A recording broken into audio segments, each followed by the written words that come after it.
Okay, welcome. This is hopefully an interactive workshop on to simplify syllables.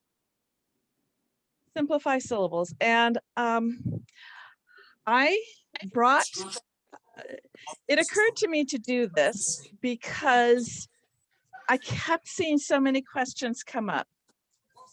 And I want to try to help alleviate that stress. I see questions come up and people are like, oh, what do I do? Is it this? Am I this? Am I doing it right? Am I doing it wrong? And there are questions like, hey, is it a camel or a tiger? Or do I have to mark it with, is it the macron or the brev? Or let's see, what do I have to teach for them to know this? And how do I do this? And well, what if I'm wrong? And I don't know, do you think it's an R controlled or do you think it's a vowel team? Or do you think, is it a it must be a diphthong, and all of these things that come up. And I want to help alleviate that stress. And now talking about syllables is, on one hand, we think of it as easy. A kindergarten can usually recognize what a syllable is. But on the other hand, linguists write books about your definition of syllable is different from my definition of syllable. And they write these books and these, these academic papers. So somewhere in between there, it seems easy, it can be difficult, and we get trapped as educators. Like, okay, how do we get across what we need to get across for our students? So I'm going to put that first as our goal is not to delve into so much of the academia that we get just hampered with the ability to communicate, but that we know enough to meet the goal of helping our students. Okay, so that's where I am. So I'm going to, and of course this week I had computer issues, and so I'm actually going to present from my iPad, and I'm hoping it's going to work okay. To present from my iPad to take some of the strain off of my computer that's now running at about 100% of capacity. I think I was trying to do too much. So anyway, we have all these questions that we see people ask, and we want to try to reduce some of that. So I'm going to go back to this. I actually would love to just show you this, because this is where I live. I'm in Hawaii. I am about a mile from this beach. It's beautiful. And this is what we would like to feel, right? Especially this year, this time, we would like to feel a little bit of that feeling. But I'm going to leave up my bit.ly in case someone joins up that they could quickly join it, hopefully. All right, so let's see if I can get this to work. I'm going to present from my iPad and have everything work, I hope. So even though it's like I put most of my files on the iPad to take it off of the computer, sometimes doing the didn't go up yet. Just making that connection while recording, it's still taking more capacity than I like. Okay. How are we? We're going to work to simplify syllables. So first thing here is, so let me tell you about me. That's my email. If you need me, that's my phone number. If you want to text me, do not call me, because in Hawaii, I get calls at 3 a.m. And I've just gone to bed. Please don't wake me up at 3. This is free. Please don't feel that you have to, but if you would like to help me out, that's my PayPal and my Venmo links. And let me just a little bit about myself. I have worked for years as in Hawaii, and I've worked in private school. So I worked at a school that was for kids with learning disabilities, and not just your run-of-the-mill learning disabilities, but if they had everything lumped together, I got them. I was happy there for the most part, and then situations came up and I needed to leave that place, and then I went to work in the public school. And oh, I have to tell you, it broke my heart, because there were kids that were not, they just were not getting the help they needed, and they could not afford the private tutoring or the private school that I was in. And so it broke my heart. And then I was doing RTI, response to intervention. So I was a reading specialist there, and I am, and teach them. And then I would tutor in the afternoons. And it was like, this was not enough. And then I started a free class for kids in the school. It's like, you're going to be here, let me just take you before school and, you know, teach more of you to read. And so I did that. And things were going along until COVID hit. And of course, I couldn't do groups anymore, or I had to do virtual groups for the school. And so it's like, okay, what can I do to help more people? And I was already set up because I had done some distance tutoring over the years. So I had done probably more than most people had, but it wasn't exclusive. I had done some. But what I had done was I had already migrated most of my resources into the digital format, simply because I had too much stuff to lug around. You know, when I was in my classroom and I had a classroom with walls and cabinets, I had all my stuff. But once I moved into going to tutor someplace, or in the school pushing into a classroom to grab a group of kids, I couldn't lug everything I needed and wanted to use with my kids. So I had already digitized most of my material. So COVID hit. So it's like, what can I do to help others? So, you know, I started trying to help people learn how to tutor or teach virtually and make materials accessible for teachers. So, you know, I started posting more material and videos and things as I was seeing need. Anyway, so that's me. My husband's been unemployed now since March of last year, 10.5 months. Tourism shut down in Hawaii. And we have, what I think, the highest rate of unemployment in the nation right now, because we are so heavy in the visitor industry. And, you know, like my husband's job, 2 of my kids' jobs, things just got shut down. So if you want to help me out, I'd appreciate it. Don't feel compelled that you have to, because I don't believe teachers should have to pay for their material and their learning. I think that should be provided. I will try to keep, oh, what did I do? I just closed out the chat. I'm so jealous. Okay. Thank you. Okay. So that's that. So my background, though, in Hawaii, it was really difficult to get training. So I originally learned OG from Romalda Spalding back in the 80s. Romalda Spalding wrote The Writing Road to Reading. It's one of the old programs. I don't know how it's been updated since then. I have not bought the more recent books. I'm very familiar with the program as it was written back in the 80s.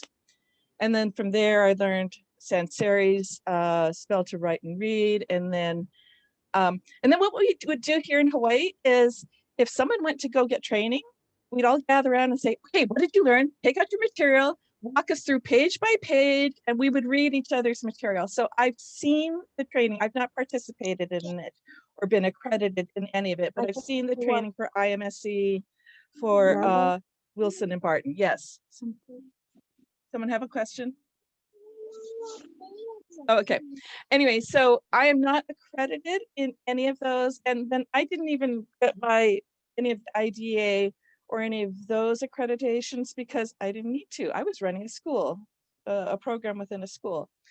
So I was set. So I don't have it. So I'm going to admit up front, I do not have that. But what happened was because when I went out on my own, separate from the school I was in, I was no longer forced to, you must use this curriculum that the school is saying we are providing to all of our kids. I got to go and look and say, what do I want to use? And read through and purchase many curriculums and try to figure out what I would use. And I found so many differences in the area of syllabication. And I think that's one of the reasons we see people having problems in teaching syllabication, is because everyone defines things differently and everyone teaches things differently. So let's look at our goals for today. For today, I want us to understand what a syllable is, understand the role of syllabication. I want us to gain a focus for our instruction, and that's the biggest thing, is to really hone in on what is our focus. What do we need? And we'll look at some generalizations for syllabication. We'll do some practice. We'll look at some oddities. We'll look at resources. And here again, if you have, anyway, obviously you have that, the copy for the presentation. Did that, for those of you who already got it, did it work? Were you able to get it should come out as a template and then you make your own copy. Did that work? Anybody? Yes, no? Yes, thank you. Okay. Okay, before I go in with that, I want to, how do I get back to polls once I'm presenting from the iPad? Do I have to stop presenting? Oh. Where? I don't know if I'm going to get to do the polls from this setup. I've never done it like this before. Anyway, just very quickly, could you just throw in the chat then, because I don't see how to get the poll. Are you a classroom teacher? And if so, what grade levels? Are you a tutor? Could you just throw a note in the chat, please? And we can just see who we're speaking to.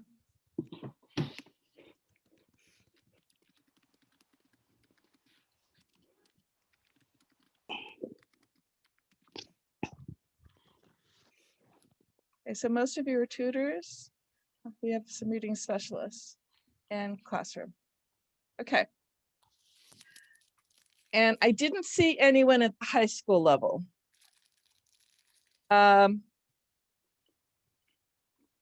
So, oh, okay.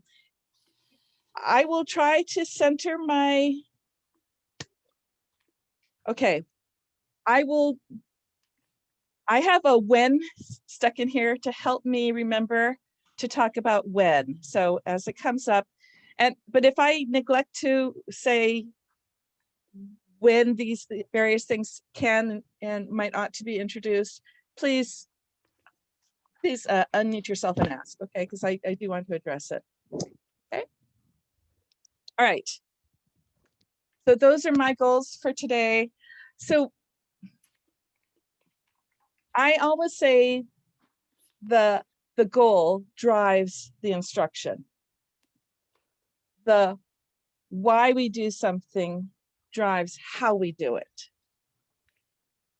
And the fact that a curriculum has something within it, if that doesn't help you get to your goal,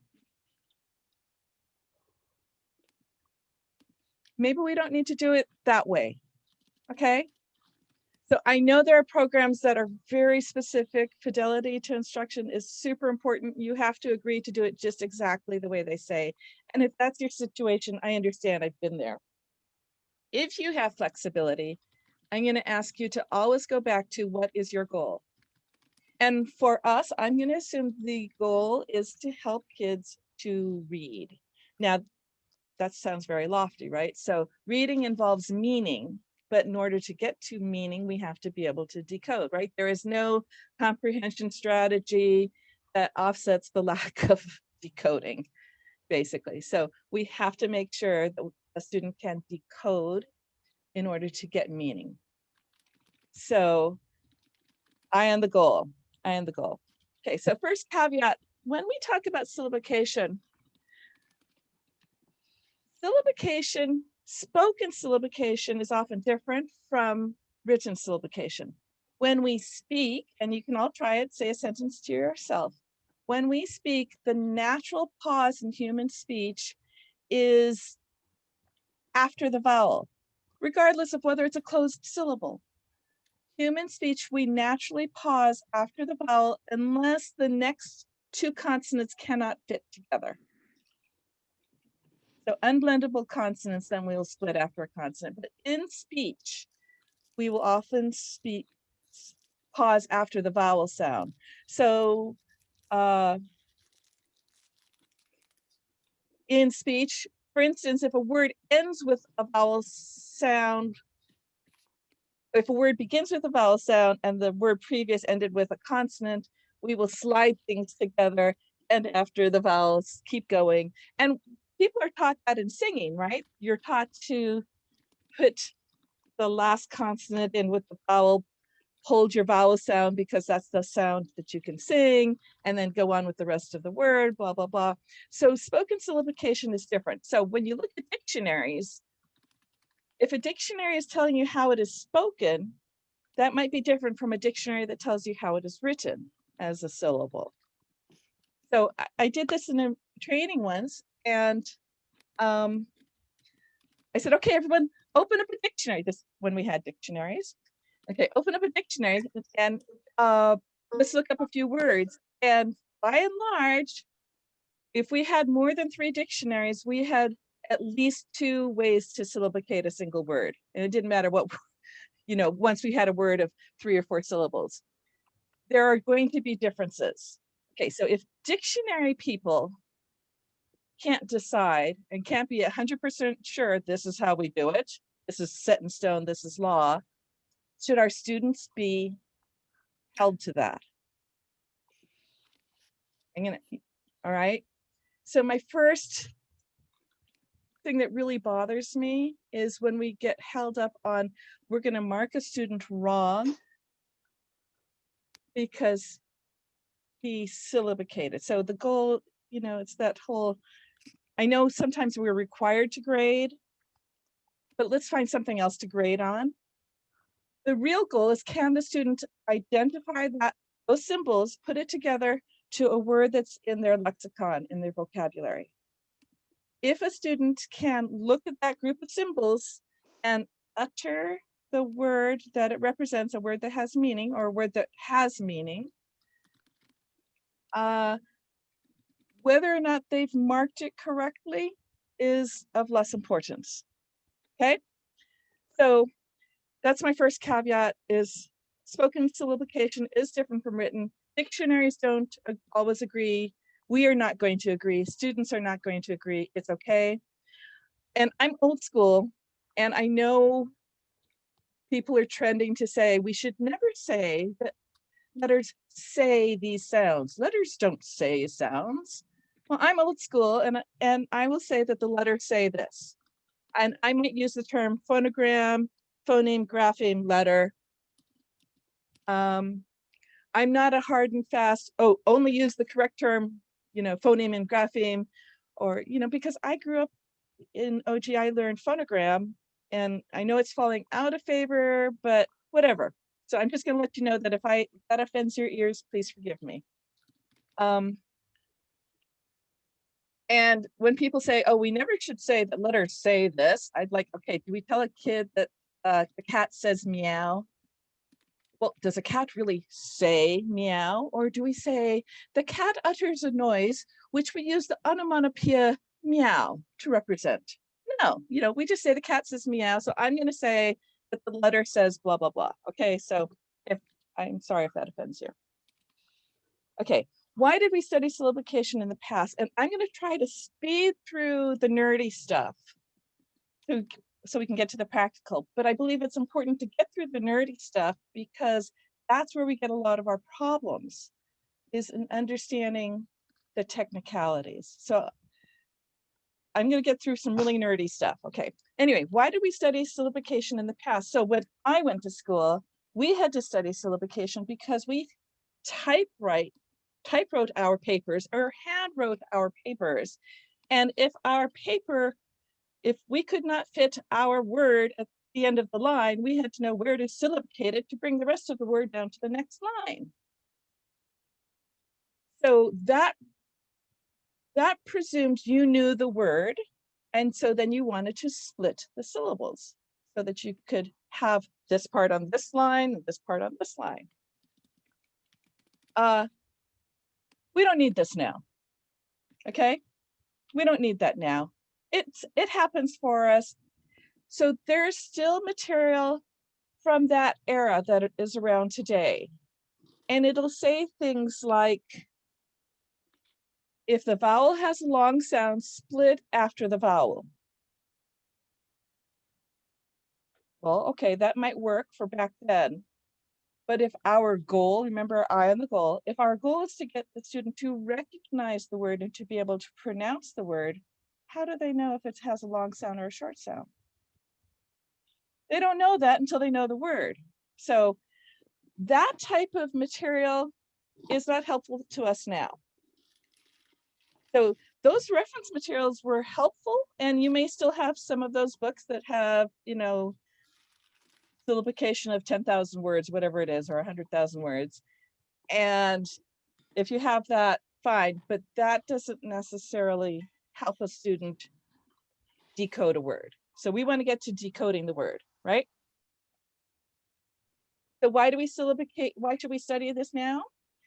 We want students to decode the words. So this is from the teaching resource source book, and there have been about 8 million updates since my copy came out.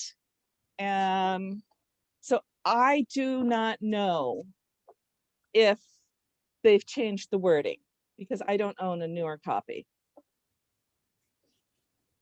So they may have changed wording, but what we're going to see, what they said then is that not all students readily transfer the phonic knowledge acquired in reading single syllable words to reading multisyllabic words. And down here, you of course need this.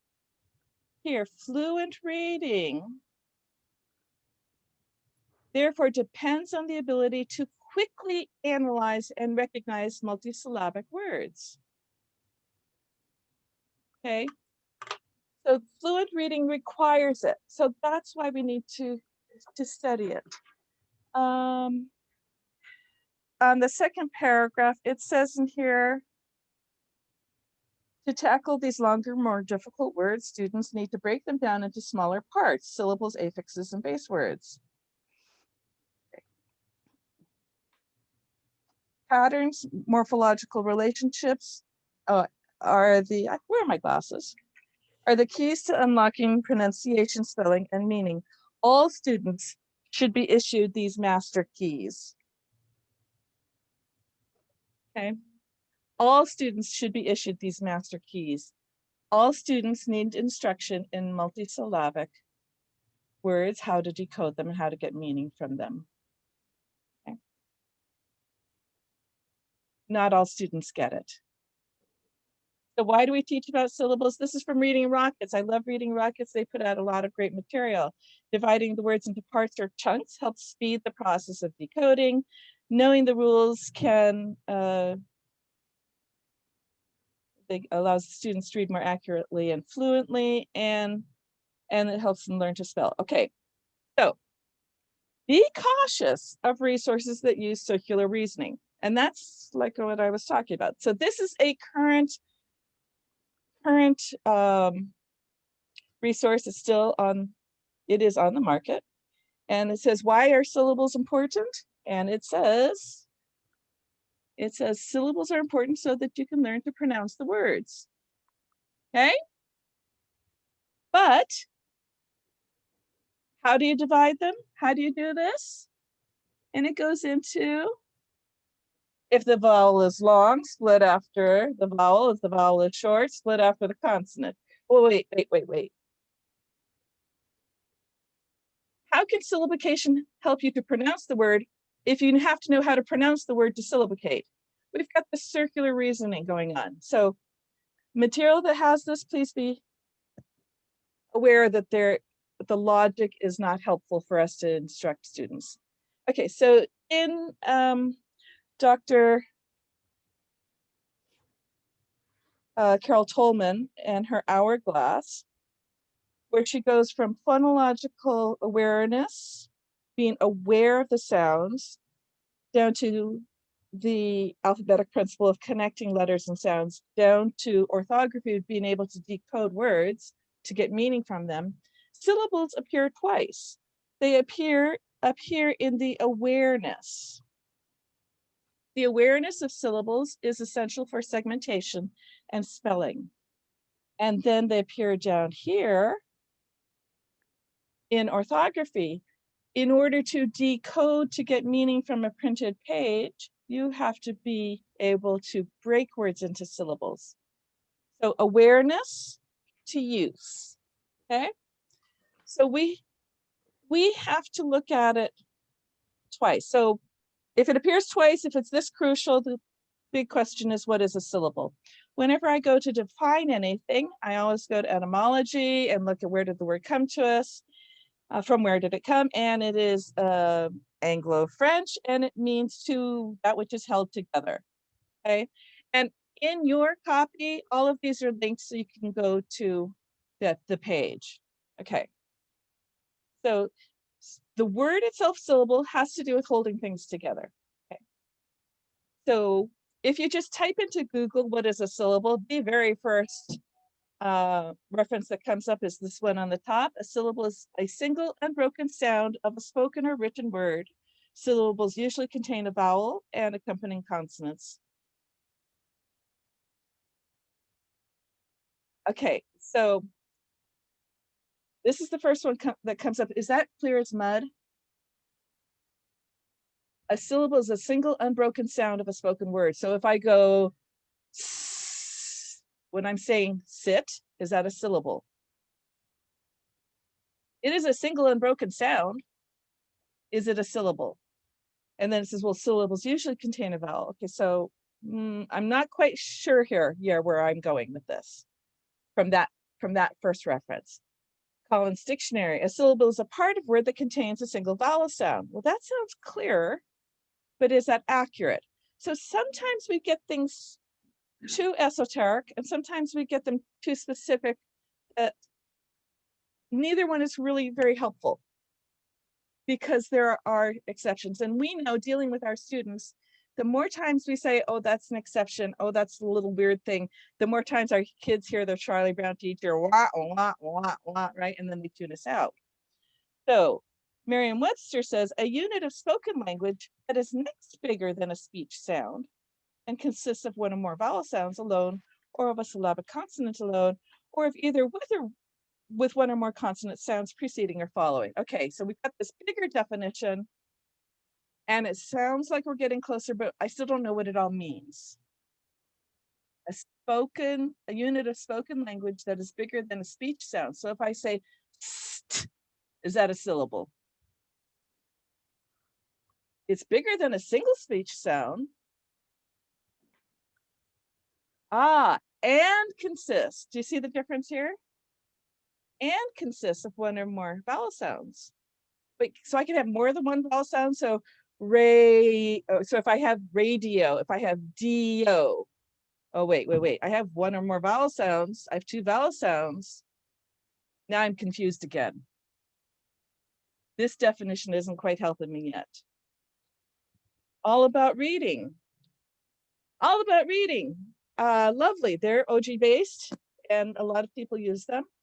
And they say, well, let's just look at what Webster said back in 1828, and it is a letter or combination of letters uttered together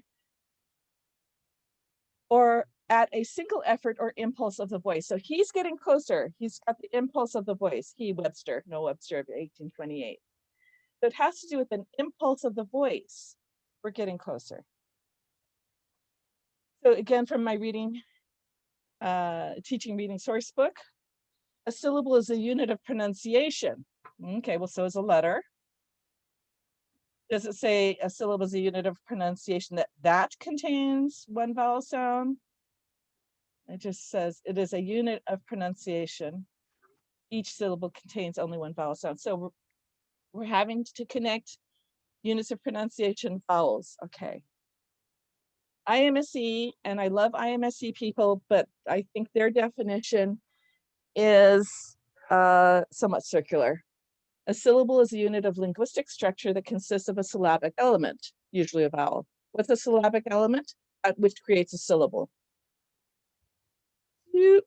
Right? So what's interesting in the IMSE site is they talk about 4 syllable division patterns, 7 syllable types, plus 2 more. So they talk about 9 syllable types. And I don't know that I'm simplifying anything yet. Wikipedia is actually quite good on this one. A syllable is a unit of organization for a sequence of speech sounds. It is made up of a syllabic nucleus. Okay, so that's very nerdy. What is a syllabic nucleus? Well, it's most often a vowel. It's not always a vowel, but it's most often a vowel. And it might have parts at the beginning and end. Consonants. Okay. So when we talk about syllables, do any of you know My Fair Lady, the scene in My Fair Lady, when Professor Higgins says, and he says to the other guy, how many sounds did you hear? And he says, oh, I heard 24. No, it was 130 sounds, right? Linguists, this is their field. Now, I know that that was a made up story, but this is their field. So when we talk about language, I think we need to look at the linguists, but then we have to then take what the linguists say and make it applicable for us to teach in a classroom or to students. So, and this is linked, so you'll be able to read it there. Essentials of linguistics. A syllable is a peak of sonority that is surrounded by less sonorous sounds. Now, this is really nerdy. What does that mean? It means that a syllable is made up of a vowel or some other very sonorous sounds, and they'll define it, with other parts before and after it. So it has, so a sonorous sound is a sound that allows the breath to come out. It is a sound that can be louder and held for duration. Okay. So that's the way they define a sonorous sound. So something that can be louder and held for a duration. And the peak of sonority is called the nucleus. And they've already said it's usually a vowel. So then what is a vowel? And this is what I do with my kids. I said, oh my goodness, the car's coming. You're about to walk into the street and I want to tell you, am I going to get your attention? I'm not going to save your life. But the second I put a vowel in, then I can say, stop. And I can say it as loud and as long as I have breath. So there's that sonority, the ability to be loud and have duration. So vowels, I tell kids vowels save lives, right? And it is the breath of a word or the breath of a syllable. Can you breathe? Can you live without breathing? Well, neither can a syllable. So we need a vowel or something else that is sonorous. Now, they're almost always vowels, but there are going to be some weird things. So if I have fallen down and I need someone to come and get me, and I call out, ooh, ooh, ooh, ooh, I will not, nothing's going to happen, right? But I add a vowel in, and suddenly I have the ability to have volume and length. That's that sonorous element. Help! And kids love doing this, right? So a vowel is what gives a word or a syllable length and volume. That's that sonorous quality that the linguistic textbook talks about. So vowels are sonorous. Vowels are the heart of the nucleus of a syllable, most of the time. So not wanting to be too complicated and not wanting to be too narrow that we cause too many exceptions. Like, what do I tell kids? I can say a syllable is a phoneme if I'm using phonemes, or I can say a syllable is a group of sounds that I speak or voice in a single pulse. So it's that pulse, it's that breath. So whatever language you're going to use, whether you talk about letters or phonemes or sounds, but it's what you can utter in a single pulse. It's that pulse, right? Okay. So I know that was quite nerdy, but you'll see why. So in the upper portion of the hourglass, Tolman's hourglass, the awareness of the spoken syllable. We know kids need phonemic and phonological, that's part of the phonological awareness. They need to be able to hear it, right? And so we've all done this. So we want kids to be able to hear syllables. You tell them to clap it, and I find clapping doesn't work well for struggling kids, right? You can tell them to feel their jaw drop, or you can tell them to feel the vibration, because vowels will vibrate. All vowels are sonorous. That allows air to come up from the lungs and vibrate the vocal cords. So you can feel it. I don't know why kids don't like to put their hand to their throat to feel it. They're either like, they can't feel anything because they're squeezing off all oxygen, or they're afraid to touch themselves. So, if you do put your hand and feel how many times your jaw drops, and then you'll have the kids who talk like this and won't drop their jaw at all. And because they're, it's like, okay.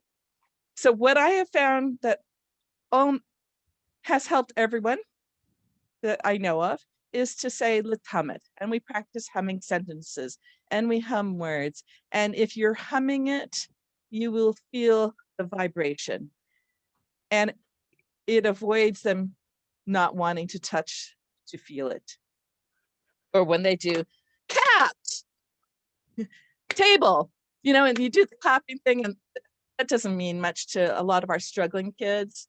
So getting them to hum it and say, I went to the table, and then you say, okay, just hum the word table now. How many hums was it? Oh, it was 2 hums. So anyway, so that's in the awareness end of the hourglass. And we know they need to be aware of it, right? And awareness will help with the encoding of words. I want to try to get down to focus on the lower end where we get to decode it. But before we get there, we have to do a little more nerdy stuff. Okay. So we defined so from that same linguistic textbook is a peak of sonority surrounded by less sonorous sounds. And usually it is a vowel, but in some cases it is a sonorous consonant, and they're called syllabic consonants. Syllabic consonants can be the nucleus of a syllable without a vowel. And this is one of the areas where we get so many questions. Okay, so you can read more about it. The idea is that there are some consonants that can be that nucleus by themselves. Now, generally, we write a vowel with it in spoken English, but there isn't really that vowel sound. So if I say bottle, we kind of pronounce it as bottle, and you don't have a vowel sound in the second syllable. Now, we have rules and say, okay, well, I'm going to put an E there so that that syllable has a vowel. So the rule, put a syllable in there, but there really isn't a vowel sound there. It's just tool. It's as if I just said tool, and we say bottle, and the L is a syllabic consonant. So the syllabic consonants are the liquids and the nasals. L and R are liquids. They act as semi-vowels.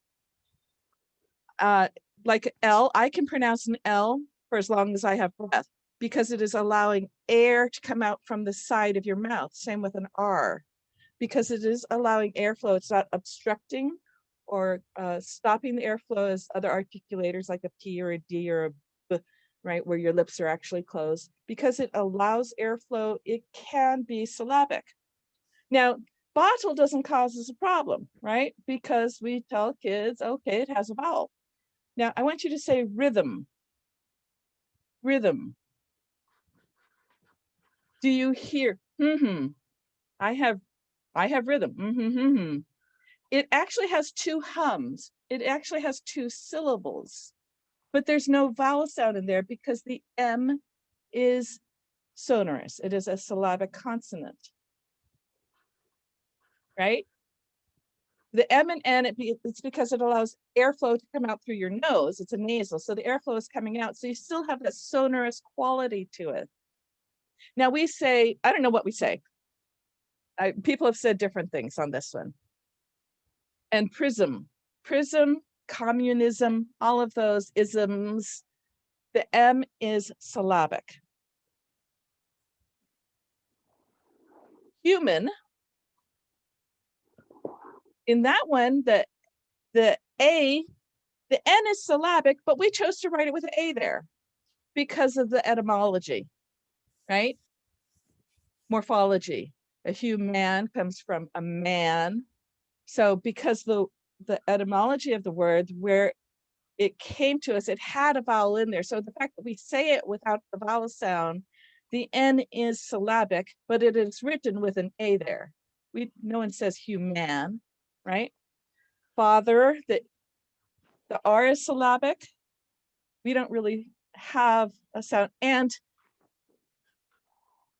linguists put the R coloreds in with schwa sounds.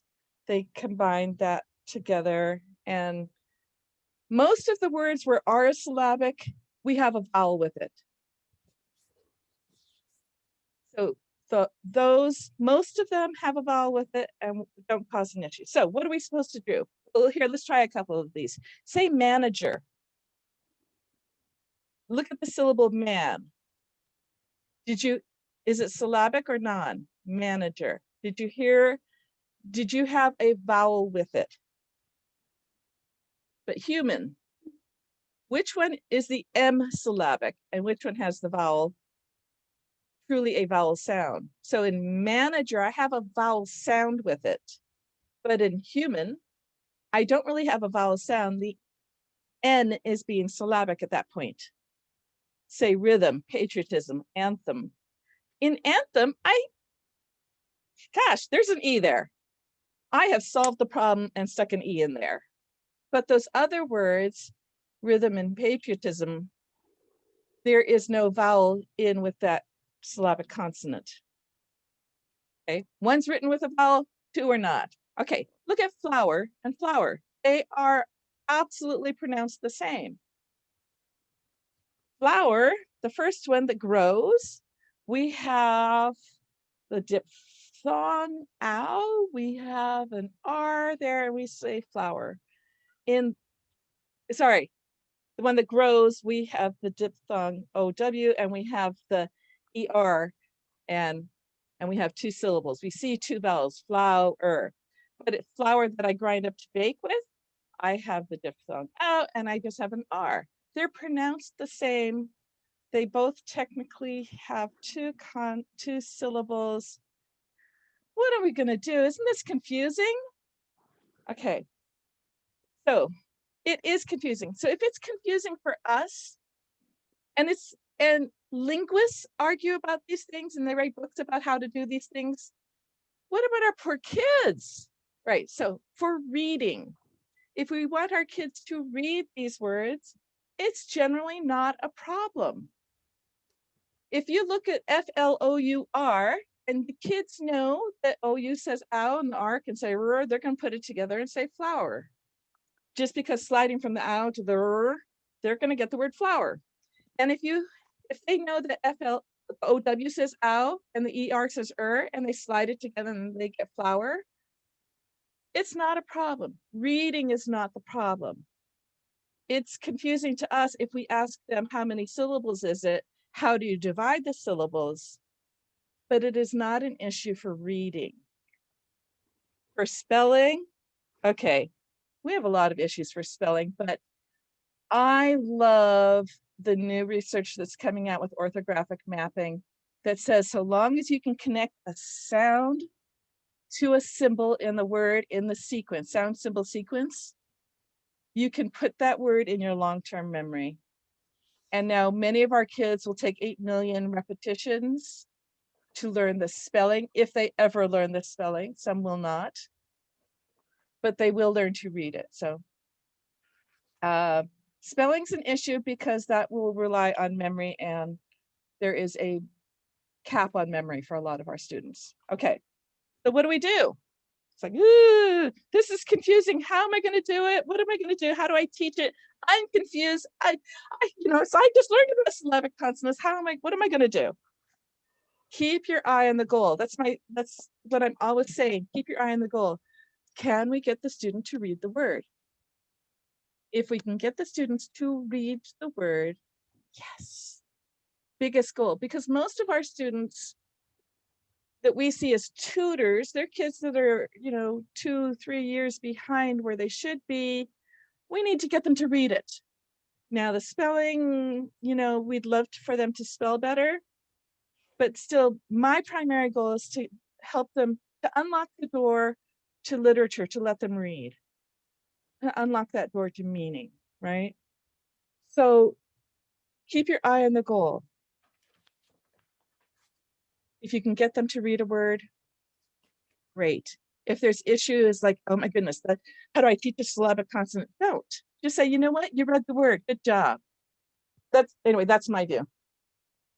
We have too much to worry about to get into the nitty gritty. We as teachers should keep trying to learn more and more and more, because to be teachers of language, we should be students of language, right? So as teachers, we want to learn more so that we have a better understanding, and we're not saying, yeah, it's exception.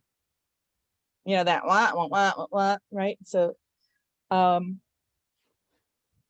so the more we learn, the better. But what we ask of our students, are we getting them to the goal? Are we getting them to read? Okay, so the upper portion asks about awareness. I want to get down into the lower portion, where we have the ability to decode multisyllabic words depends on the ability to break them into manageable chunks. Okay. Chunks. So most programs talk about syllable types. What are the most common syllable types? If you just want to throw a number in the chat of what your program and what you've taught, what you're dealing with, how many syllable types do you teach, if any? Or you can say I don't, or I don't know. But if you have a number, 6, 6, most people are saying 6, 7, 7, 6.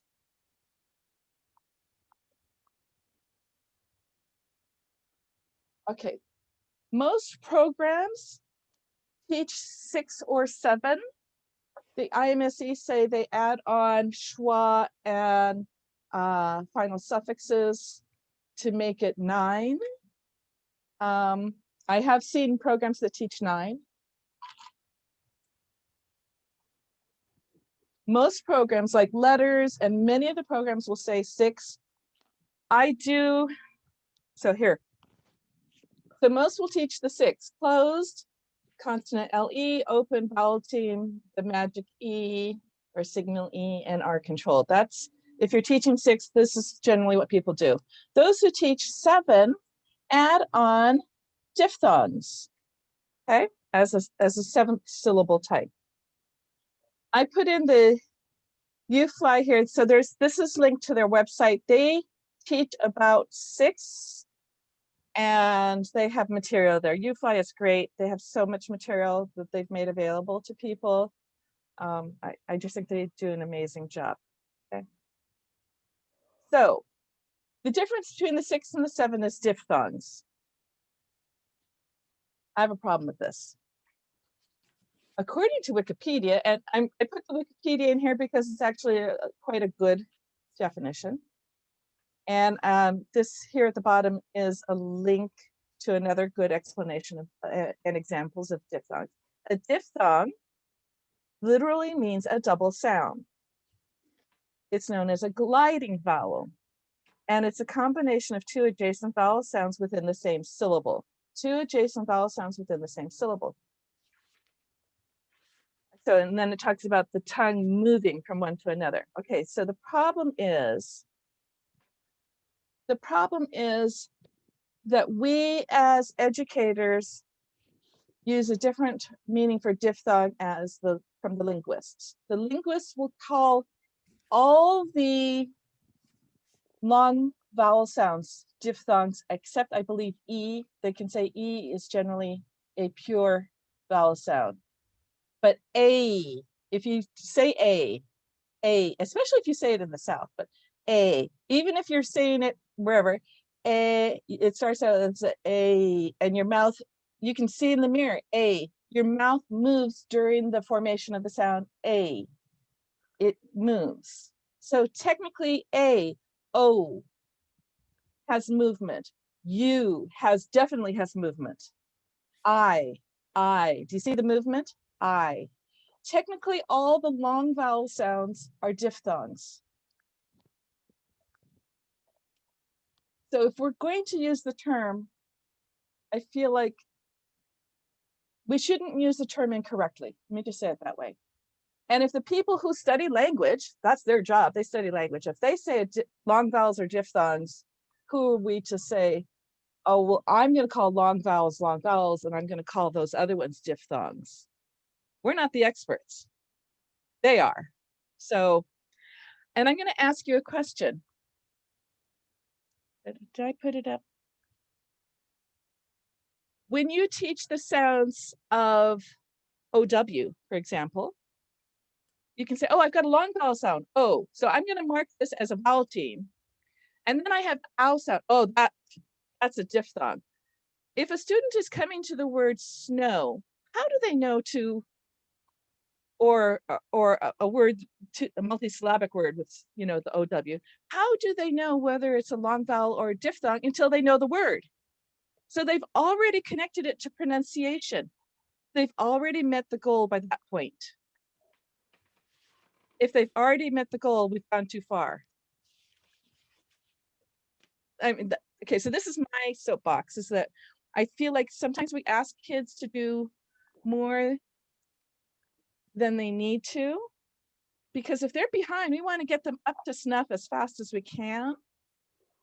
And requiring them to know the difference, saying, oh, well, we're going to call these all diphthongs and we're going to call all of these vowel teams.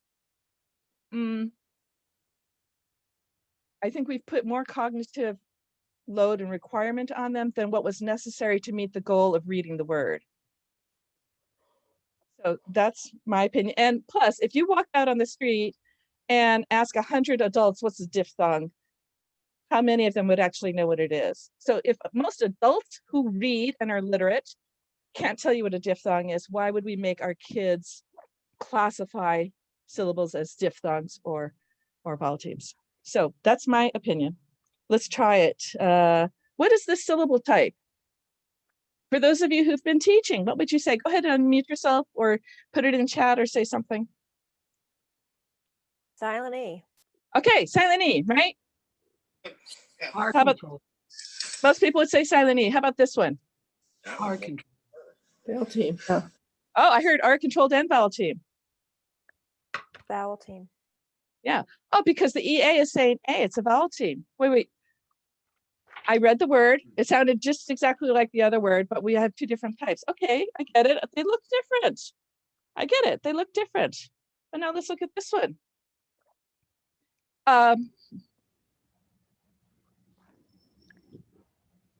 It's a different sound, isn't it? But it's still a vowel team, right? This one's a vowel team. This one has the long vowel E, where the other one had the long vowel A. How about this one? What's the EA doing here? What is that first vowel, first syllable? R control. R control. It's definitely R controlled. Definitely. Okay, my question is, did knowing those terms, R controlled, vowel team, diphthong, silent E, did knowing those terms help you read that? Or did you have to know how to read it based on the orthography, based on the spelling rules and the phonics rules? Bear.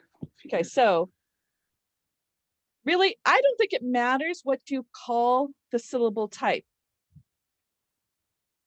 My goal is, can the student read the word? So we want to get students to read the word. Okay.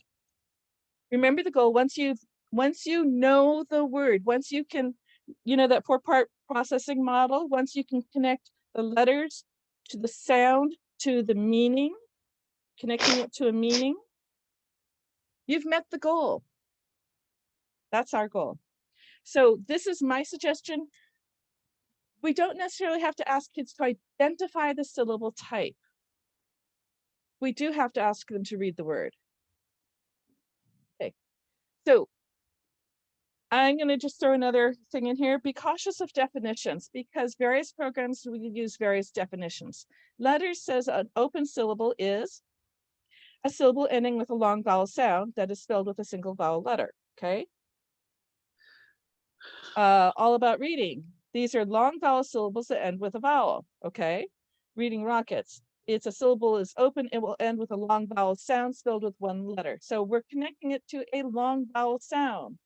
Literacy nest. I love what Emily does there. She does great work. An open syllable is a syllable with just one vowel. The syllable appears at the end of the vowel appears at the end of a syllable. So one vowel at the end of a syllable. She did not connect it to having a long sound. The fact that it usually connects to a long sound, does that mean does it have to have a long sound if it's open? Because I'm saying this because let's see, what about the word bicycle? If I just write it out. Bi, okay, it has a long sound. Si, uh-oh. Is this not an open syllable? It doesn't have a long sound. Oh no, so then I see people try to they put the C with the CYC, and then they have the LE at the end. It's like, oh, wait, we can't do that because then that was a final stable syllable, a consonant LE syllable. But what do I call this? What do I call this? It doesn't have a long sound, but it ends with, so when you connect the syllable type to the fact that it has to have a long sound, we have so many exceptions. In fact, words of 3 or more syllables that have an I in it, more than half the time, that I is a short sound. And so then it's like, oh, but this is an exception. Okay, so let's change our definition. If your exceptions are running more than, I don't know, just a few, change your definition. So let's not call an open syllable something that ends with a long vowel sound, because we have way too many exceptions for it to make sense to kids. You can say an open syllable ends with a vowel. And you can say A, E, O, and U usually have their long sounds. I and Y, actually, they usually have the short sounds more than half the time. So simplifying too much usually causes more. Right, cycle has the long sound, but bicycle doesn't. So I'm just saying, let's be cautious of the definitions that we use, because sometimes the definitions create more problems. Okay. I really like Logic of English.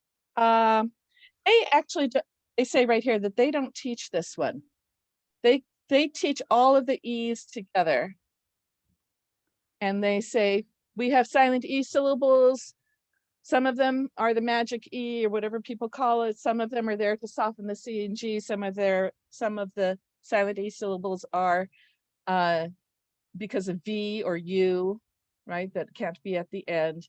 And some of them are there to give, the consonant LE to give every syllable a vowel. So if you're going to teach syllable types, I like their Logic of English one, and they will talk really about 5, and they lump all your E's together.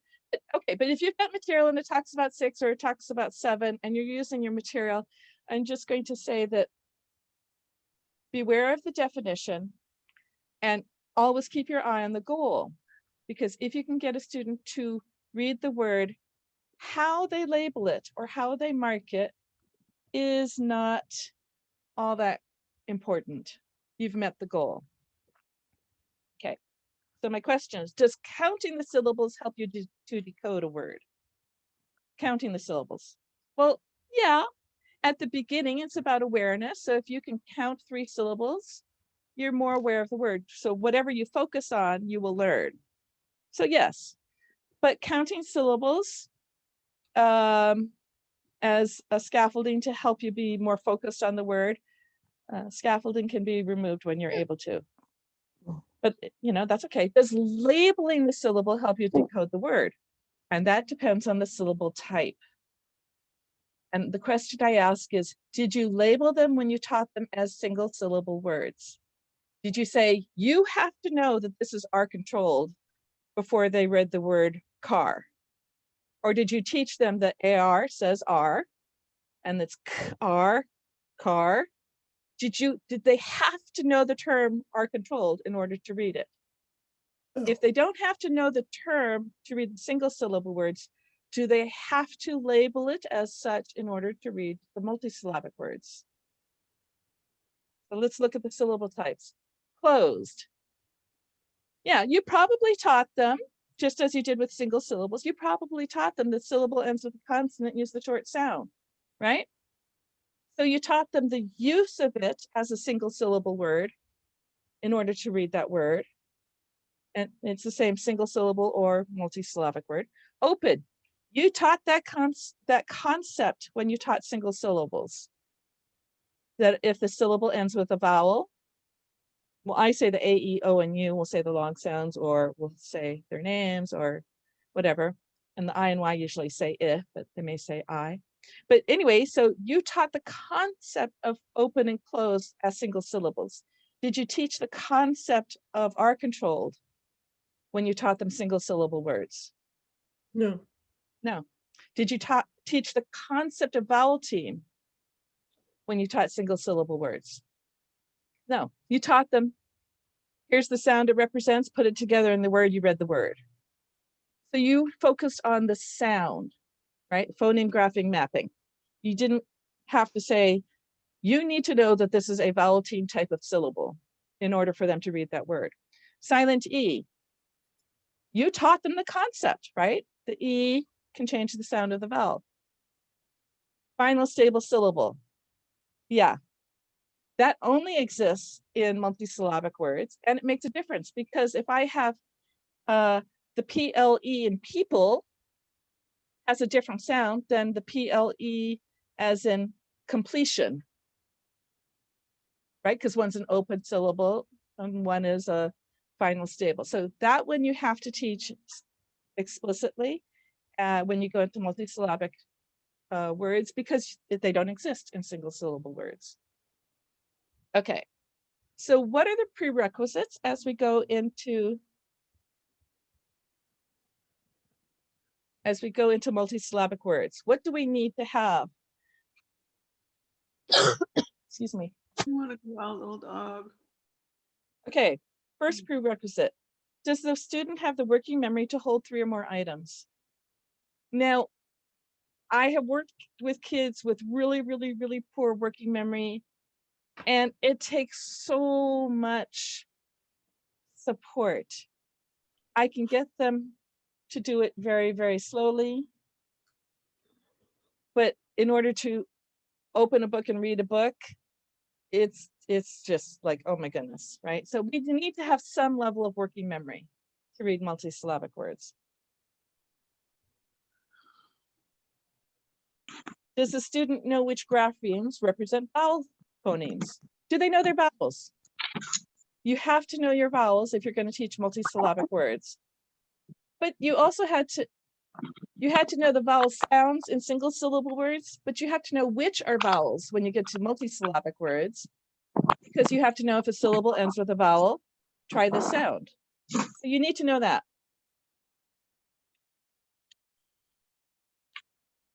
Can the student read the syllable by itself? So if you showed them that syllable by itself, can they read it? If they can read that syllable by itself as a pseudo word, as a nonsense word, we're good. So if they can read it, that means they are able to identify the letter to sound correspondence, phoneme graphing correspondence. They are able to blend the sounds together.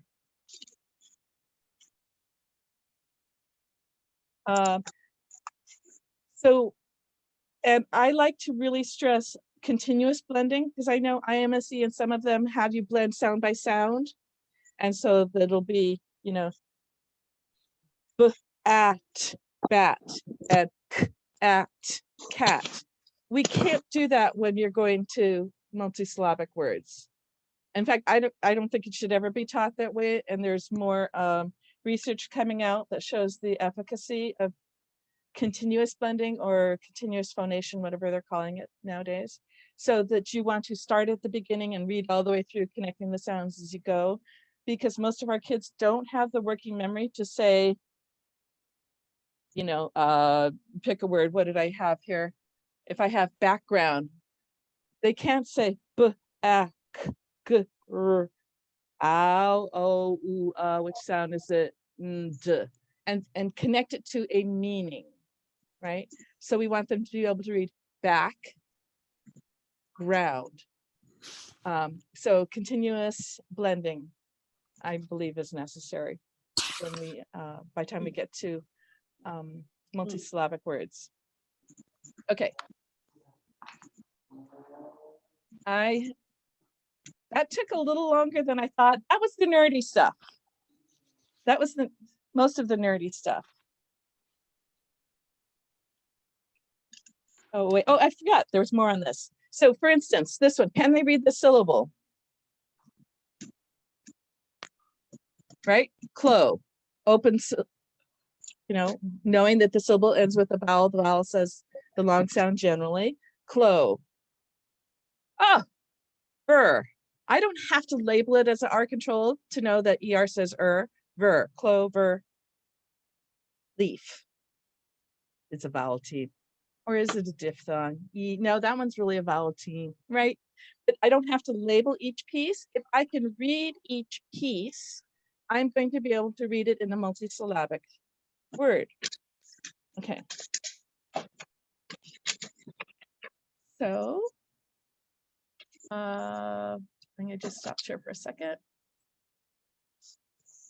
And I'm gonna open up for a couple of questions in just a, let me just go back to my questions at the beginning. Okay. So here I am with all these questions that we hear people say, and we hear teachers ask, we see programs ask, you know, is it a tiger or a camel? Do I need to know that to read? Do I have to have those labels, tiger or camel? What was this question? I can't see it. Ah, someone read this question to me. I can't read it. It says which mark is Oh, yeah. macron and which is breath. Okay, do I need to know that in order to read cloverleaf? Yeah. Okay, do I need to know if a vowel, if it's open or closed? Was that the next one? Someone read the questions to me, please. And let's figure out, tell me thumbs up or thumbs down. Do you need to know that in order to read that syllable? What was the next syllable? Next question. You had what does open mean? Okay, do we need to know that? Probably. We have to know the concept of it. Okay, we have to know that syllables ending with vowel have a different, generally have a different sound. Another question. Does it end in a vowel or consonant? Do we have to know whether it ends in a vowel or a consonant? Yeah. Yeah, that one we need. Which letters are vowels? Do we need to know that? Yes. Yes. What else? Hang on a sec. I lost you. Okay. Oh, there we go.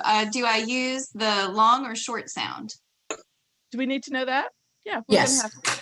Okay. What is the long sound? Do we need to know that? Yes. Yes. And what was I supposed to be doing? When is recess? This is where most of our kids are, right? Because we have asked too many questions along the way. They're gone. Their brain's like, whoosh, I'm out of here. So some of it is essential, some of it is not. So let's get rid of what's not essential and get to what is essential. We want to open up literacy to our students, help them to decode these long words so they can get meaning from them, right? All right, let me go back to and here. All right, I'm going to open up now. Does anyone have any questions right now that we should address?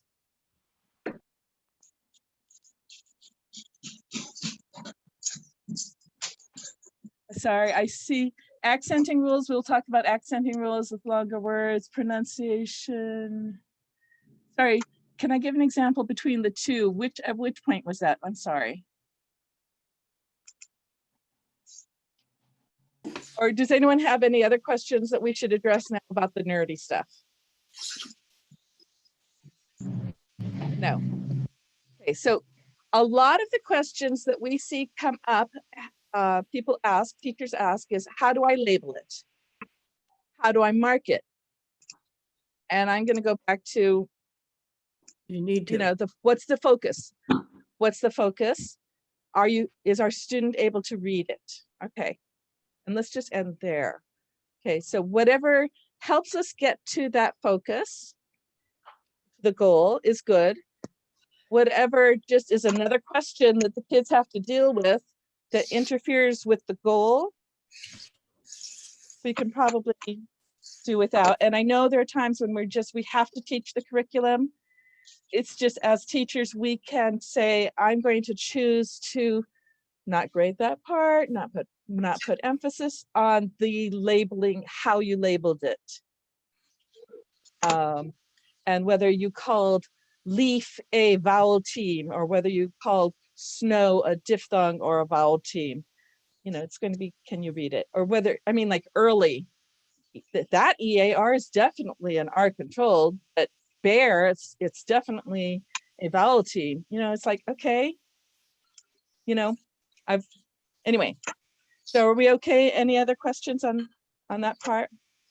So there are programs coming out now that are talking about, oh, I'm not sharing. I have to share again, sorry.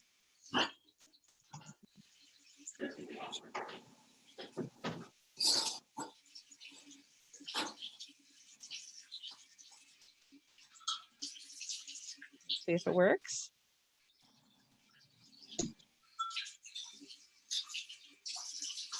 Okay, there are programs coming out that are talking about lose the labels. Really great reading is one. They have you use syllable tiles and you put a vowel on each syllable and then you put surrounding consonants and then you read it syllable by syllable. That's a great step. Readsters, and I think it's Michael Hunter, he's put out some videos, and Patton used one of his presentations last year on lose the rules and multisyllabic words made easy. And he gets rid of the labeling, they get rid of the labeling, and they go with questions. And then Reading Simplified has, you know, it's a lose the rules, and they talk about flex it. And these are linked, you can look at their websites and their materials. So for classroom teaching, I think these are both very good programs. I think for K2, okay, I haven't seen the really great reading upper grade, so I really can't speak to that. For Reading Simplified above second grade, I think works for probably 85% of the kids.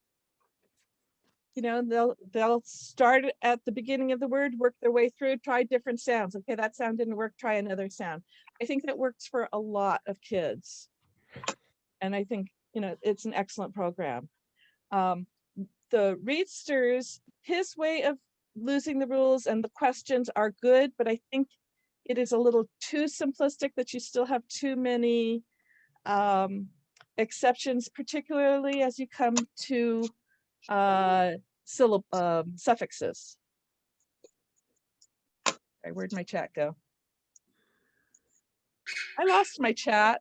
This is kind of odd when I'm presenting from the iPad, my chat disappears. Anyone see what came up in the chat?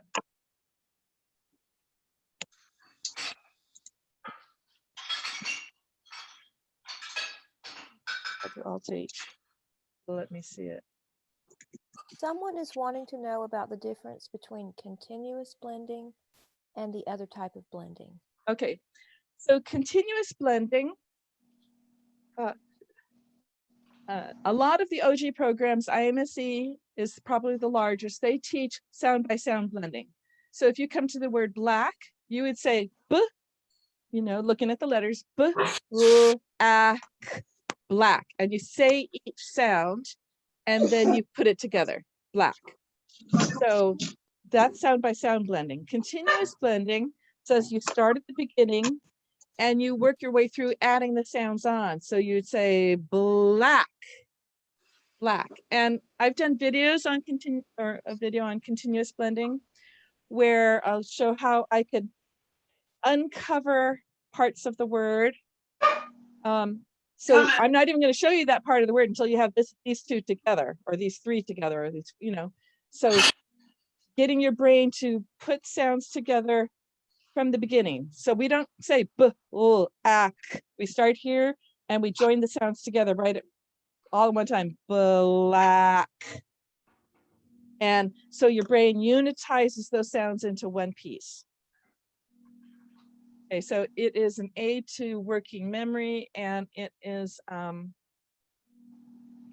there's more recent research that came out in 19 and 20 about the efficacy and how it transfers. If you can teach a kid to do that from the beginning, especially, it transfers to much faster results with reading words much faster. In fact, in one of the studies that was quoted in the 2020 report was that if you can teach the students to read continuously, to blend continuously, they can decode words. Many students learn to decode the CVC words within 20 minutes. Yeah, so, and anyway, so that's continuous blending. Okay. Could I interrupt for 1 second? Yes. A lot of requests have been made for people to check their microphones because we're getting a lot of background noise. Thank you. Dogs and children, and so could everyone check their microphones, please? Thank you.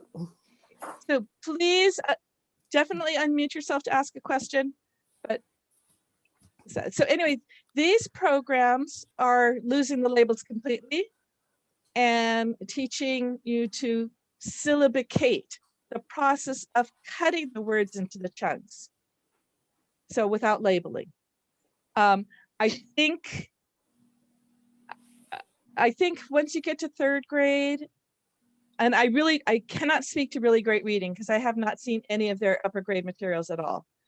But I know my students, particularly my dyslexic students, their method of lose the rules and blending is not enough, because you take a student who's already feeling junk about themselves and their reading, and you say, well, just start at the beginning, read through and flex the sounds. They give up. They give up. So we have to give them the ability to chunk it somewhat accurately and not have so many exceptions. And like these probably work really well up through about second grade. But beyond that, once you're adding more suffixes and all of our suffix rules for spelling, it's not quite enough structure for most of our students. Okay, so here, this is going to be the meat and potato of breaking words, multisyllabic words, whether we're working from a second grader. Now we might tone down the language for a first and second grader. And this is linked. You have this. There's a link there that you can pull this up and have all the rules. But this is meat and potato. So 4 steps, everyone, 4 fingers. First step.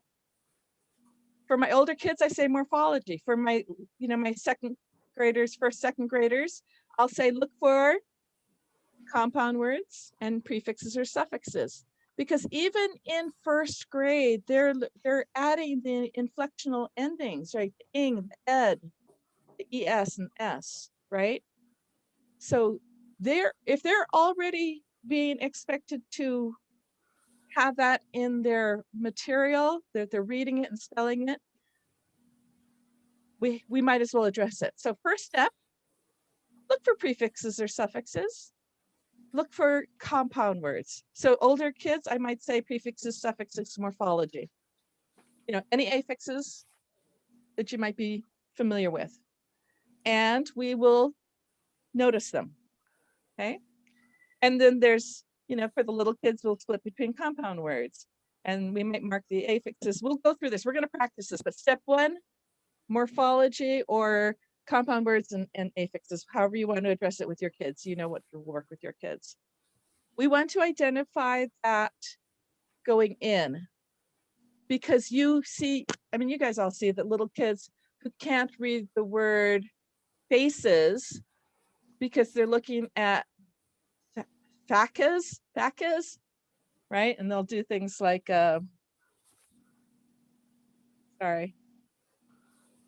facas, facas, you know, and they'll do all these things. Whereas if we get them familiar with, oh, guess what? There's an S at the end. Oh, I can read that word. Anyway, so let's be aware. So I'm talking about awareness of prefixes, suffixes, compound words, or any other morphology. Starting there. Let's underline our vowel teams. And actually, any letter teams, because if they have a TH in there, let's underline it.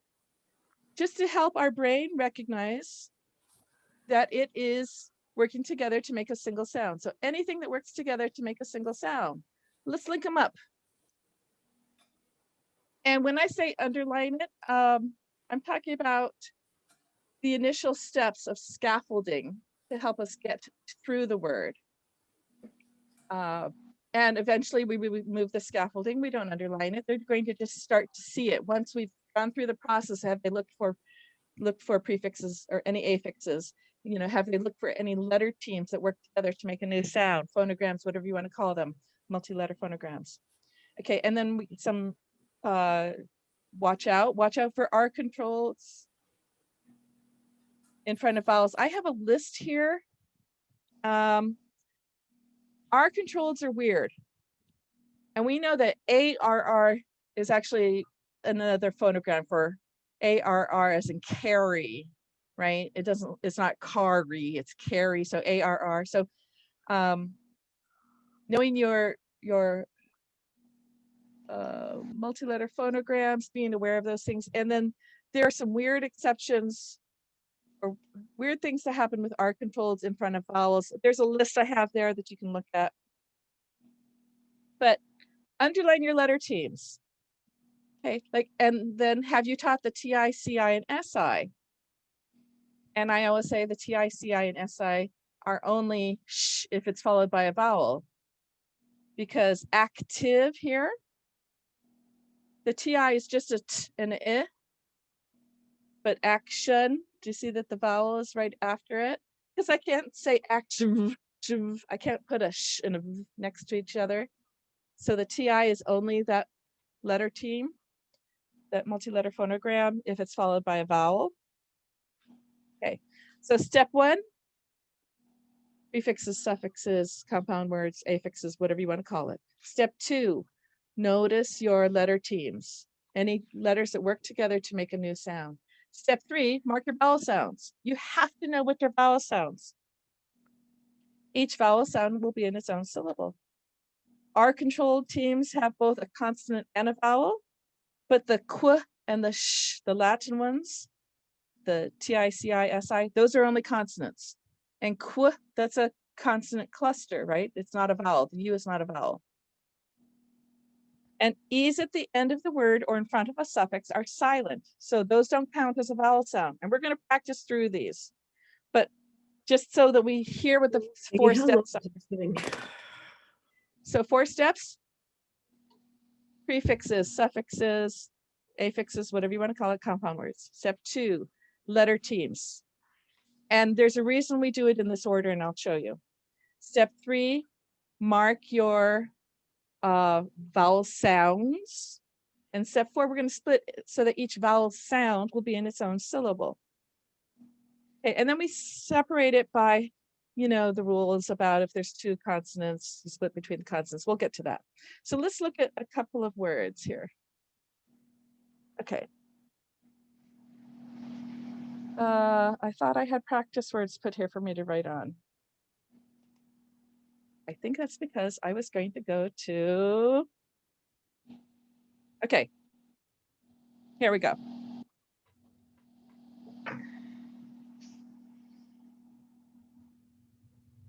Thank you.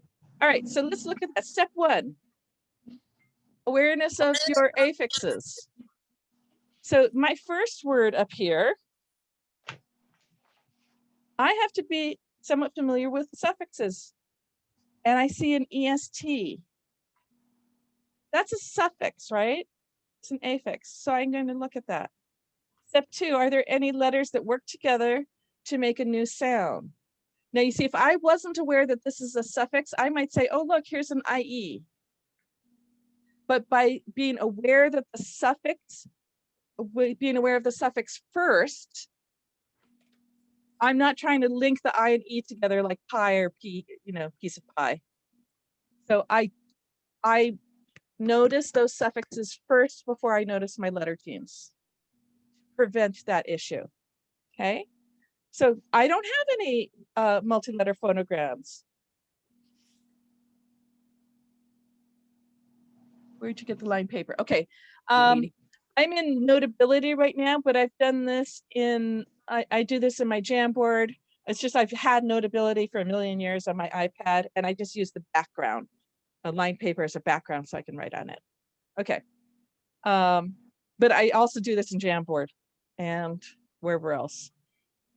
Okay, so now, so step 1 was the prefixes and suffixes, any affixes. Step 2, letter teams. Ah, this is not a letter team. This is not a letter team. I'm not going to mark it. Step 3, let's look at our vowel sounds. Well, here's a vowel. Here's a vowel. Here's a vowel. 3 vowel sounds. I'm going to have 3 syllables. Now we go into the rules that most of you know, which it's on the next slide of, you know, if there's 2 consonants between the vowels, you split them up. If there's 1 consonant, you split this way or you split this way, right? So let's look at this. I have two consonants here. Now, I know a lot of people are taught to make a bridge and label it consonant, consonant. I find that if I just have the vowels, I don't have to do the rest. Because if it's not a vowel, I don't really have to label it as a consonant. I don't have another choice. It's not, you know, choice C. So if there's 2, I'm going to split it up. Now here, I will often have kids do a capture and actually move it. But whatever works, you know, if you're doing it on a blackboard and you just draw a line, however you're going to do it, okay? Whether you do it with line or like these things that can slide things. Okay, between here and here, oh, 2 vowels. They have to be in 2 vowel sounds. They have to be in their own syllable. I can draw a line to split it like that, or I can move it over. Oh, I got too much. And now we can read it. Okay, but how did we know that that wasn't vowel team IE that says I or E? Because we are first looking for suffixes. Okay, so we took off est. Got it. Yes. Yeah. We are aware of suffixes first because suffixes mess up writing. And this is where some of the other programs, you know, our kids are seeing these words with suffixes from 1st and 2nd grade. But if you just say, separate your vowels or, you know, put your vowel teams together, they're going to say snap east, right? And I've seen kids say snap east. Oh, look, it's IE. I'm going to try the E sound, snap east. So we you know, if they're already being exposed to these suffixes in first grade, you have to teach them this so that they can tack the words, right? And whatever suffixes that is in their books, that what they're being exposed to, let's say, hey, yeah, look, this is a suffix. We're gonna note it. Okay. So now we're just going to read it according to our rules for reading single syllable words. Snap. Ah, the I is at the end, and then if you know, we can tell them that the I used to be a Y if they've learned that, if we've already taught that rule, and the word was snappy, where the Y said E at the end of a multi-syllable word, however you word it in your program. So the I used to be a Y, and it was said E, snappiest, snappiest. That was the snappiest song at the dance. Whatever. But here, let's look at this one. This next one, what is my suffix here? My suffix is really the ES. Right? And so we have guppies and the Y. So I have the whole flow sheet on a page that's coming up of if the word ends with the ES or ED. What year? What? How it changes the 2013. how it changes the pronunciation, like ED. So we all teach the rules about ED, right? ED says ed, and it says ed only if the base word ends with a D or a T, and then or otherwise it says d or t. Most of the programs do not teach ES. They teach you to spell with the ES, but they don't teach you the sounds of the ES. But the ES either says S, or actually Z or S. And it says S if the base word ends with a sibilant sound, one of the, you know, like face, or an S sound, or a J sound, right? So then we say barges, so it adds an extra syllable. So most programs don't have that rule in there, and that makes it harder for kids. They have the ED rule, they don't have the ES rule. But it's on the worksheet that you've got a link to.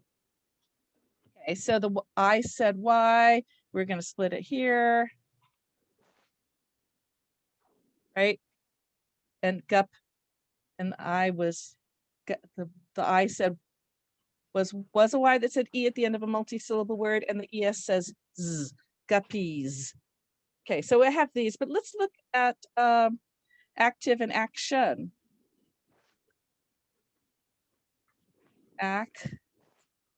So if a student has not seen this before, do you see any suffixes? Nope.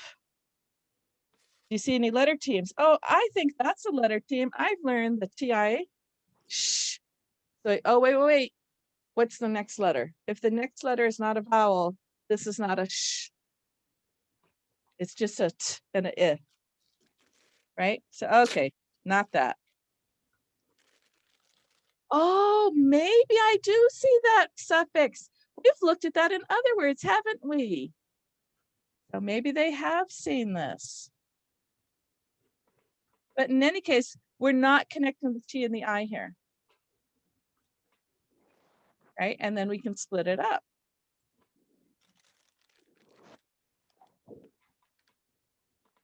So sorry, I didn't mark my vowels.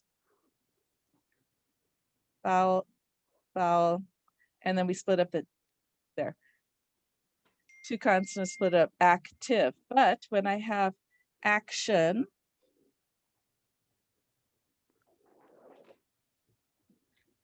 any suffix. Now, I know that we're told that the suffix is ION, not TION. And but the stable syllable is shun. So I haven't gotten into stable syllables yet. So I apologize, I did not pull a great example right now. But again, let's just say, I'm going to say, oh, look, I do see that. Yes, it is a sh because it's followed by a vowel. I'm going to link them together. And then my vowel sounds are here and here. And now we can split it up. Right.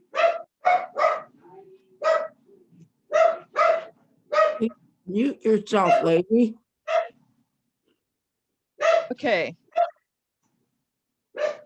Okay, wouldn't the TIF be long I? No, because we know one of the rules that we teach, most programs teach in OG is that there are various functions for the silent E at the end. One function is that English words do not end in I, U, V, or J.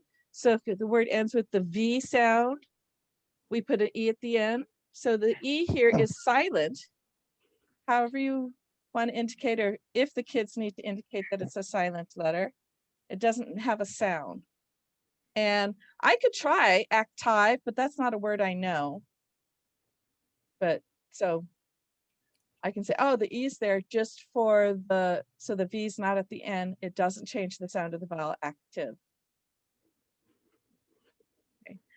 I apologize. I'm not knowing what level of rule comfort you have with the various rules, spelling rules that are taught in the programs and in OG. So I have let me just get to it. I'm just gonna fly ahead a little bit. Nope, this one. Nope, where'd it go?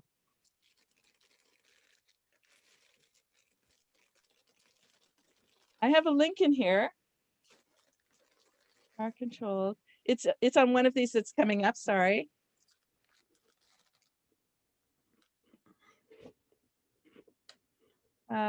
Here, this page here. This link here has my cheat sheet of all the main rules, plus for spelling rules and for reading. So the complementary rules, like C says in front of E, I, or Y, that tells you how to read it. So the spelling rule is then we have to use a K to spell K in front of E, I, or Y. So I have a whole list of reading and spelling rules. I have a page of the rules of how to deal with suffixes, when to drop the E, when to double the last consonant, when to change the Y to an I. So I have all this listed on this as a reference. And I have a flow sheet. In fact, let me see if it pulls up. It might not pull up. It might not pull up. Let me just see if I can pull it up. Here, this document here. So I have reading and spelling rules. And I have spelling with suffixes, the 111 rule, the 211 rule, the silent E rules, the vowel changing to an I rule. And 6 of the reasons that we use silent E, and I know various programs teach various reasons for silent E, the plural rules, and then I have that same frame on how to decode longer words, look for prefixes and suffixes, and then how to split it. And then here's this part here is the flow sheet of how suffixes affect decoding. So is it a consonant suffix? An I before a consonant suffix could have been a Y and retains the sound of the Y. An E before a consonant suffix is silent, split after the E. You know, vowel suffixes, an I before the suffix was a Y, it retained the sound of the Y. If there's a double letter, so I have the whole flow sheet of checking of how suffixes affect your decoding. Okay, so we know how it affects the encoding, you know, the rules about dropping the E, doubling the letter, blah, blah, blah. And then on the flip side, once you see a word that has a suffix on it, how does that impact how we decode the word? Okay, and we will work through some of these. And, you know, what happens if the suffix is the ES? What happens if the suffix was the ED? So I have that in here. I have a quick reference of vowels and their sounds, the various sounds of the vowels, consonants and their sounds, some advanced phonograms. This is, see if it Okay, this is a cheat sheet on phoneme graphing correspondence. And for the sound, for instance, for the sound, can I write on this at this point? For the sound E, sorry, the sound as in egg, it is usually spelled with the E. It may be spelled with the EA. And there's the reds are any very oddities. It could be A as in any and AI as in said. Okay, so the other charts showed, based on this phonogram, what are the sounds associated with the phonogram? And this one is based on this sound, how can we spell the sound? So this is all there for you. You can copy and have as reference. But the flowchart part is this part up in here of how to read with the suffixes. So if you print it out, and we'll follow through with some of these words as examples in a bit. And I've sort of, okay. Let me get back here. Oh, it worked. Okay.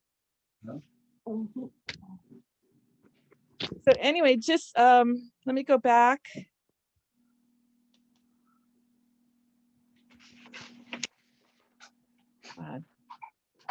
Okay, so four steps from my. No, they can hear. Oh, okay. My No, we can hear you. Sorry. I think Imelda Hernandez, yeah. Yes, You I'm keep sorry. coming I thought up. was. That's okay. I thought I was in mute. Okay, so here we go. So 4 steps. Look for your affixes or your compound words. Depending, first graders, I always tell them to look for compound words. And after that, I rarely have to say anything about compound words, for the third graders or whatnot, but we talk about affixes. So knowing what grade your students are, what level they are, we're going to look for compound words and affixes. Those are the first things that affect how we split. That we have to notice that before the others. Then any multi-letter phonograms or letter teams, whatever you want to call them, link them up so we don't split them apart. Most of the time, we have exceptions with those R's sometimes. Then we have to mark our vowel sounds because each vowel sound will be in its own syllable. And then we have to separate the vowel sounds so they're in their own syllable. Okay, and looking at what's between. Now this chart here, is this very familiar to most of you? If there's one letter in between, if there's 2 letters in between, 2 consonants in between, is this very familiar? Yes. Okay, so if you have, I know people call it robot and robin, and I've seen camel and tiger, and I've seen other ones for if it has 1 consonant between your vowels. 75, and I've seen percentages between 60 to 75. So most people say 75% of the time you split in front of a single consonant, and the first syllable ends with a vowel, and the vowel is usually long. Usually. 25% of the time you split after the single consonant, and the vowel is usually short. And then we have the rabbit words and when you have 3 or more in your consonant clusters. Okay, so this is what I suggest we kind of conflate these two here and say, if there's 1 consonant between the vowels, try the first vowel 2 ways. Try it with the long sound, try it with the short sound. Which one works? Okay. I mean, I can teach kids percentages and do this first and do that first, and I've done it for years. But I find the kids get success faster if they just know they might have to try, if there's 1 consonant between my vowels, they have to try the first vowel 2 ways to see which is the real word. And then for the rabbit words or the 2 consonant, just say if there's 2 consonants between the vowels, you generally the first vowel is short. But you might have to try the long sound because then we have those kind old words or wild, what's the other way people talk about it? Wild oats, or no, wild, I forget. Wild, there's another one where you have the ILD, OLD, IST. Wild most what? wild old colt words. Wild old colts. There we go. Okay, so generally, if there's two consonants between, the first vowel is short. You might have to try the long sound. Okay. And then there's three or more. We always want to have a which consonants join together well. Because some of them you just can't, they split it incorrectly. They can't say it. But if kids do a funny split, I'll just say, can you pronounce that? And if they can't pronounce it, I'll say, I'll try another split. Okay. So starting with 2-syllable words. Now, when kids they're already coming to us and they're already feeling junk about themselves because they can't read like the other kids do. And they know they can't. And they try to read like other kids by saying a word fast, because that's what other kids do. They say it fast. And so they look at words and they guess and they say quickly. For those kids, I will work heavily with nonsense words to avoid, if no one's read the word before, they can't feel bad that they're reading it slower than someone else because no one's read it, right? So I do a lot of nonsense words and it prevents the guessing. But I have a demo. So I have some material here and I'm not sure if I can get this to work on the iPad. I actually didn't get to try that one out. Let me try it.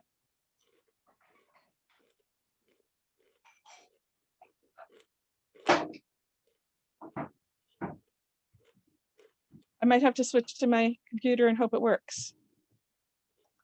Let me switch share to the computer.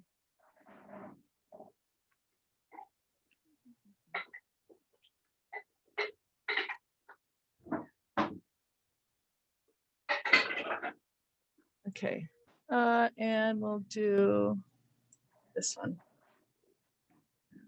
Nope, wrong one. This one first.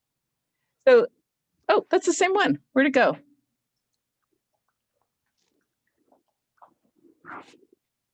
So what happens, I have about 27 tabs open and that's why my computer has a hard time. So working with nonsense words, and at the beginning, if students want to color it, I color it. And if they need me to mask parts of the word, I say, what do I give them the option. What image do you want to use to mask it?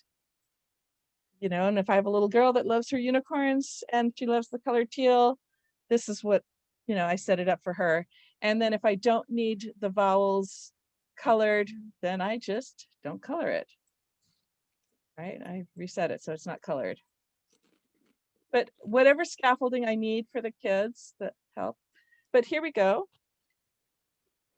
So I don't know if you've seen my blending board for single syllables. This works like the single syllable one. So I'll ask kids, okay, your vowels, how many consonants are in between? What are we going to do if there's two? And oops, sorry, I hit the wrong button. Vowels. Oh, I've got 3 in between. What am I going to do? Let's split it up. Am I going to keep the these two together, or am I going to keep these two together? And I'll let kids annotate if I'm doing this on Zoom, whatever it takes. And then we read Zomdrap. And I want to hear that they're trying the short vowel sound here. Okay. And short vowel sound here. And same thing for if I have one consonant between my vowels, I'm going to have them try the first vowel 2 ways. So one consonant, which way? One consonant, try the vowel 2 ways. So I want to hear sipin and sipin. And when they get so that they're doing this fairly quickly, I know that they have the skill to attack these words in text. Excuse me, Emily. Mhm. I'm not sure if everyone can see the board, but I can't see the board that you're, or are you not showing it? Oh my goodness, does anyone see this? Yeah, I can see it. I can see it. You might have me pinned. If you have me pinned I see on, Hmm, No, I don't have you pinned. We're all up. Like I see 4 people. I don't think I have you pinned. what do you see on the main portion of the board of your screen? I see my name, your name, Kathleen King and Catherine. So it's something to do with your view. Does anyone know Oh. what that's called? 'Cause Go you're- to full screen. Okay, I will. I've got it on side by try side that. speaker and I can see it. Okay, how do I go? How do I The change view is up in it? the right corner of your Zoom. Okay, I'm on my, just a sec here. Okay, up in Zoom, I see my Zoom. You have to gotta go Um, up there and it'll, if you move your cursor, it generally will pop in. It goes I'm on in. my iPhone. Oh, I'm on my I don't know then. iPhone. that one I Oh, don't well, know. it's okay. Please Okay. carry on. I Okay, don't want to just. disrupt so you. in any case, I will do this with nonsense words, and I want them to be able to split the word, know whether to try one sound or two sounds for the syllable preceding the single consonant. Okay, and I have a mix of VCCVs and VCVs, and so I want to hear Tbid, Tebid, and then if it comes up with 2 consonants here, they can just say this one way, you know, Raskand, whatever. We can go through it this. So for students for whom they feel junk about their reading, if I give them real words, they often just try to just guess. And you guys know this, right? That, you know, they just jump in and say a guess because they want to say something quickly. So to prevent that, I'll do made up nonsense words. But for if I have a student that doesn't need that, let me start here. I have real words, and I can have them say, you know, where do you want this? And say vowel, vowel. Oh, let's put it between the consonants now. Let's say this part, and then let's say this part. Velvet. Or I can mask it. You know, for some kids, they just need to mask. So this like that, say that part, and then say that part, right? And then I have it so I keep getting new words, and they don't know what word's coming up next. So we can change the split. And then when I have it with 2, 1 consonant between my 2 vowels, I want them to say, try level and level, and then tell me which is the real word, right? And is this habit or habit? But as I'm doing this, I want them to see that, oh yeah, I have to try it 2 ways. And if they look at it and say habit, okay, they've already got it. They've already mapped the word, we're good. But if they're not, so it's like, they will see, I teach them and they can see that if there's one one consonant between my vowels, we're trying this vowel 2 ways. That make sense? Okay. Now, when I was in person in my classroom, for a second, I did all sorts of things. It's like I found this old one last night. I would make a letters on the clothespins and form a word. And since I just put this one up here very quickly this morning, and I put my clothespins on the word, and they get to actually slide. Is it like this? Camel or camel? Or like that, and they actually get to slide. So I've done things like that in the classroom. And then of course in the classroom I would have cards. And you know, my cards, and I'd have my students take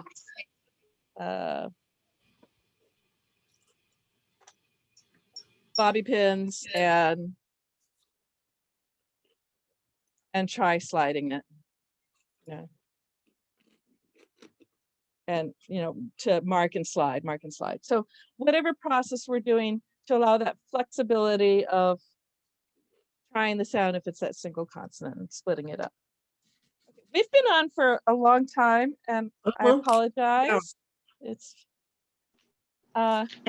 Emily, can you show us again your hanger with your clothespin?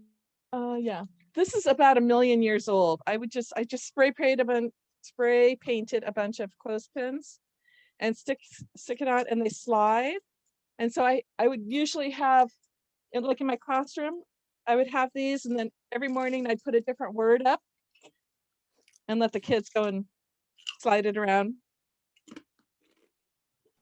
to Thank you. figure out. And I could do longer words, and they would do that, and they would slide it up, and just based on knowing that we're trying to break it into manageable chunks and then let them come out. And when you have a student that's dyslexic and has been at the lowest reading group forever, and they come and they can read independent or whatever it is, conspirator, and whatever word I happen to put up that day, they're like, oh man,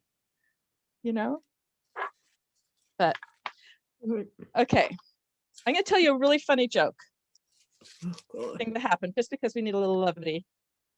So I would do this in my classroom, and I would make tons of word cards, and I would have my bobby pins in my paperclip magnet thing, right? And I'd put these out and I'd have them do their syllable breaking. And I could do it as a transition between things, or as first thing in the morning before class, I'd put these out on the table and they'd know that they would do a few cards, and then they'd read it to me as everyone else is settling in. So I had a parent come in, and I would also do this with the tutoring clients, and I would call them syllable breakers. Get out your syllable breakers and let's break your syllables. And I had a boy tell me, those are hairpins. Like, what? They're syllable breakers. And then, no. They're hairpins. Like, really? What? Why would I put a syllable breaker in my hair? People do that? It's like, no. They're syllable breakers. I mean, they're hairpins. People use them in their hair. Like, oh, wow. That would explain it, because when I go to the store and ask where they have their syllable breakers, everyone looks at me weird, like, I don't know what I'm talking about. I can't get any more syllable breakers. I had a mom who happened to be in the school at the time come up to me afterwards, and she says, they really are bobby pins. And if you want, I will take you to the store and show you where they have the bobby pins. I had to explain to the mom I really didn't know that, but anyway, right? We do whatever we have to keep our kids engaged and active in learning, right? Excuse me, Miss Emily. Can you tell us when your recording will be available? It takes, because this is long, it takes a long time for it to process. So probably tonight. No worries. Thank you so much. I appreciate it. Yeah. Okay. So I had hoped to be done at 2 hours. I was thinking it was 2 hours, but what I did was I did the 7-hour workshop for the teachers at my school. And it's like, okay, we need to cover the nerdy stuff, because if you don't understand why we have issues and why there are problems, the practical doesn't mean as much to you. So I had to cover that, but then that always takes longer than I want. So I apologize. So how are you doing? Should we stop and start again another time, or should we keep going? How much longer? Yeah. Depends. I have, I wasn't going to, let me share what I have. I wasn't going to,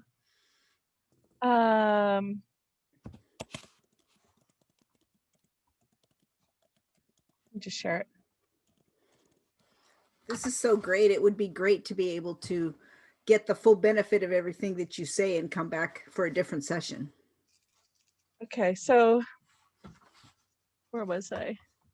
So I have, You only have a couple of more slides to go. I'd say another maybe 30, 45 minutes.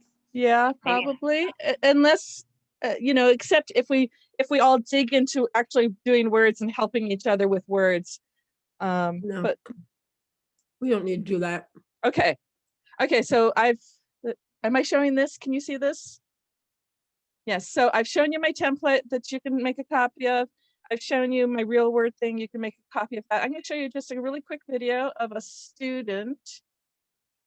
Let me present. That has just started this. So you can see how quickly it happens. Oh, I have to share sound. Hold on. Share sound. Goodness. Taste app. And Task app. good job. Life Earth. Live Earth.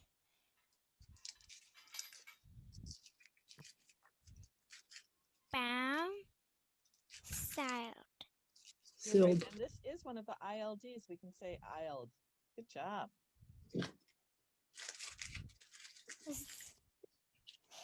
Zod. Zoding. Zoding. Zoding. Nice. Are you hearing the sound? Okay. I hear this. Right again. Okay.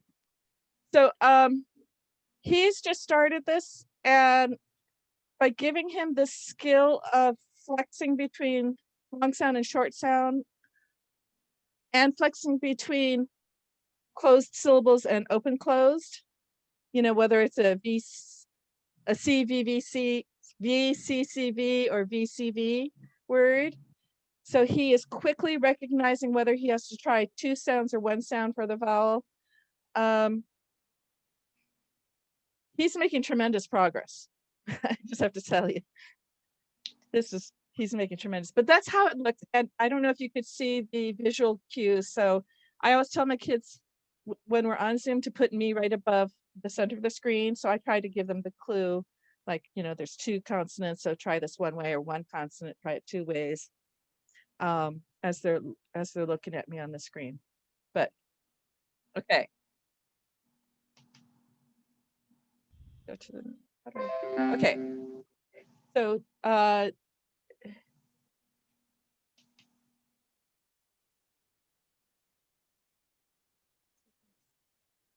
okay, so the next thing we talked about when we talked about multisyllabic words is that morphology is king. Morphology triumphs phonology almost all the time, but is that where we get the most payback for our time? So as we're working with students, it's like, if morphology is king, if morphology is really a key to unlocking vocabulary, should we just work on morphology? But the problem is they go hand in hand. They go hand in hand. It's that as your knowledge of the word's meanings improves, you're not going to get that without it being able to decode the word. So you have to be able to decode the word and then attribute that word to a meaning. And then as you decode more, as you read more, then you have more access to more vocabulary. So we really have to teach both, and they work together if we want our kids to catch up. So, but if we want our kids to decode, what's the quickest route? I mean, we're going to teach prefixes, roots, suffixes. Roots give us the most meaning. But to help us decode, we have to start with suffixes, because it's the suffix rules that impact the decoding. Because, we have the rule, you drop the Y, you change it to an I, or you double this letter and you add it on, or you drop the E. All of those rules impact our ability to decode a multisyllabic word. So we have to first give familiarity, awareness of suffixes. Okay. For instance, the root is spire, which means to breathe. If I say perspire, and the idea was that it was your skin breathing out, it's a long I because of the E. But in spirit, it is a short I, and it's not even in And I should have picked one where it actually says I can't think of it offhand. And here, And this one is a schwa, and it's barely even pronounced respiratory. It is a syncopated schwa, whatever it's called. It means that we kind of drop the sound altogether. If I look at the root dec or deci, whichever way we want to look at the root, we have December, which used to be the 10th month, right? And the E is saying E, but and in decimate, the E is eh. But in decade, I've got the short eh, and the C is now the hard C because it's followed by an A. The meanings are all there, but that didn't help us to decode the word. We have to have those things working together to decode, right? We have to have those phonics rules to help us decode. Okay. But it is nice to get that meaning from the morphology. So this is that document I showed you that has a list of a bunch of the spelling rules and reading rules and all of that. So that's then. When do we teach it? If our students are required to read words that have those endings, teach it. Right? Let's not let them have to guess or wonder about it. Let's go ahead and teach it. Okay, and then understanding the suffixes. And we know that from first grade on, they're doing words with those inflectional suffixes, the ing, the ed, the s and es, and the They're already using those in first grade. Let's start teaching them how to decode those words explicitly from then. Okay, and in by third grade, and they're having to use all those other suffixes. Let's teach them how they affect decoding and encoding. Okay, so the syllable type that is absolutely different for multisyllabic words, because it doesn't exist in single syllable words, is the final stable syllable. And most of us recognize the consonant LE, and we always, consonant LE, count back 3 to break it off, right? So that's the most common syllable type, final stable syllable that's taught earliest, right?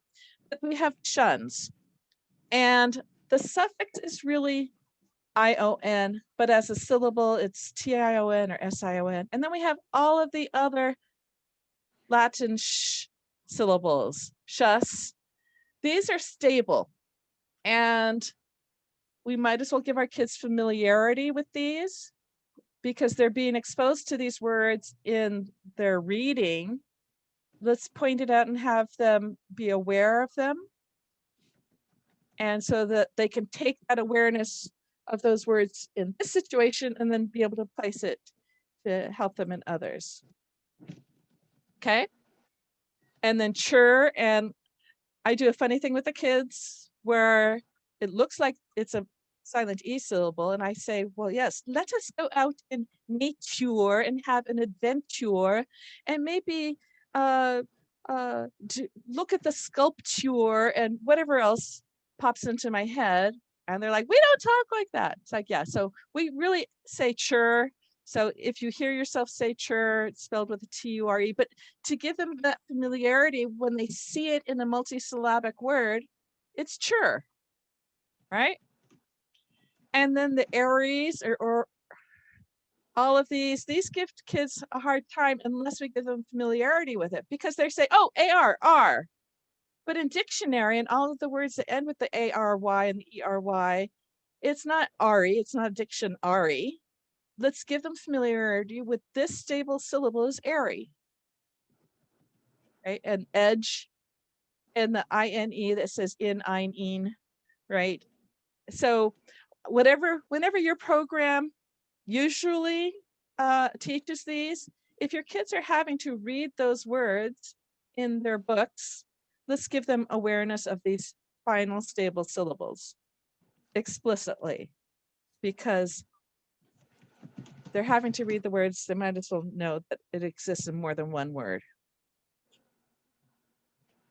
Okay, so I was going to work through some of these with you, but maybe we should not. going. Okay, so we know, so if you double the last consonant after a single vowel before a vowel suffix, 1-1-1 rule. When a one syllable word ends with one vowel followed by one consonant, you double the last consonant before you add a vowel suffix, blah, blah, blah. What happens here is that you end up with I was going to write it out, but we're just going to keep going. We notice that we have, if you have two consonants because you doubled it, the vowel in front of that is short. Right, so if I have the word hop and I doubled the consonant, I have hopping in front of my two P's, that vowel is short, right? So we notice how that helps the spelling. So when we go to read it, if you're seeing the two P's, the vowel in front of it is short. But silent final E words commonly drop the E before a vowel suffix. So if I have hope and I want to add ing, the silent E was dropped and I have HOPING, and kids will look at that and say hopping. No. But let us notice as we go to encode these words, let's notice that a single vowel before the single consonant is long. So we have hoping, not hopping, right? Why are you teaching this? We already know this. Come on, move on. Okay. So we know how to spell these. So now let's notice these in decoding. Because I can tell you, a lot of kids. Okay, final E's before consonant suffix are silent. What were their functions? So I'm going to mention this one, and don't count the E before consonant suffix as a vowel sound, because there is one of the assessments that a very common assessment. It has the word management on it, and I get kids who've been taking OG, and they say management, management. If you're not aware of the suffix meant, you don't see that the E in front of it is a silent E that was from the base word. So this is why familiarity with the suffix is important. That's the first thing we're going to notice. And a silent E in front of a suffix is silent. What did it do? Right? And in that case, management is part of the edge final stable syllable. Okay. So just as a summary of things that help our kids, two consonants before a vowel suffix, the preceding single vowel is short, except for the kind old words. One vowel, one consonant before a vowel suffix, the preceding vowel is long. And I've ended up teaching it this way as a rule because this simplifies so much for our kids. Okay, so Emily, in the preceding page on the Google slide, page 53 there, that link that you have there, except for the kind of words, that one I think we need access to that link. Okay, thank you. I'll do that after we're done. Okay, but you guys know the kind old words, right? So that's except for those two consonants before vowel suffix, the preceding vowel sound is short. Preceding vowel is short. Okay, so here we go. So I'm actually going to, let's see, does this link? Yes, okay, so here we go. So this is a game I use in Flippity. And we have here. And I have my kids tell me, oh, I have a single consonant before my vowel suffix. The silent E was dropped, it is striped. And then we roll the dice, we move our game pieces, blah, blah, blah. And we go through the words. A single consonant before my vowel suffix, the silent E was dropped, it's pining. Okay. Riper, et cetera, and then they have to moping, single consonant, the silent E was dropped. Here we go. I have two consonants before my vowel suffix. I doubled the consonants. The word was rid, and it's ridding. I am ridding the world of illiteracy one child at a time, et cetera, and robbed, et cetera.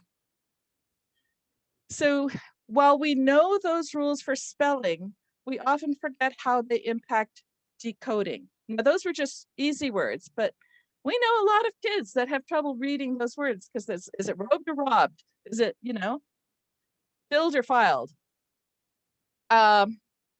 So giving that explicit instruction and that will help, and it helps. It's not just for two syllable words because that happens in longer words as well. Okay, So I like to introduce suffixes in a low stakes, high impact manner. I would play like a memory game. I play games on quizzes. I play games on playing cards. For instance, here, if I'm in a group, or I put on the numbers, and I'll just have people call out the numbers, and they'll call out and they'll say itty, and they'll tell me, you know, we were always coming up with words that have it. This is for awareness. I'm not explicitly teaching each one for spelling, but just for awareness, because it's that awareness will help them to notice it in multisyllabic words so that they're better able to read it. So community, activity, and Chun is the person who does it, like a musician or a magician, and we play it. Oh gosh, I got that one. But then every time we open the card, we're going to give more words. Community, activity, simplicity. Yes, I got one. And N means to make. So if I want to make the room dark, I darken it. And S means the most, like you're the tallest kid, whatever. And we go through, oh, I found another one, yes. But every time we do it, we're going to find new words, you know, shortest and smartest.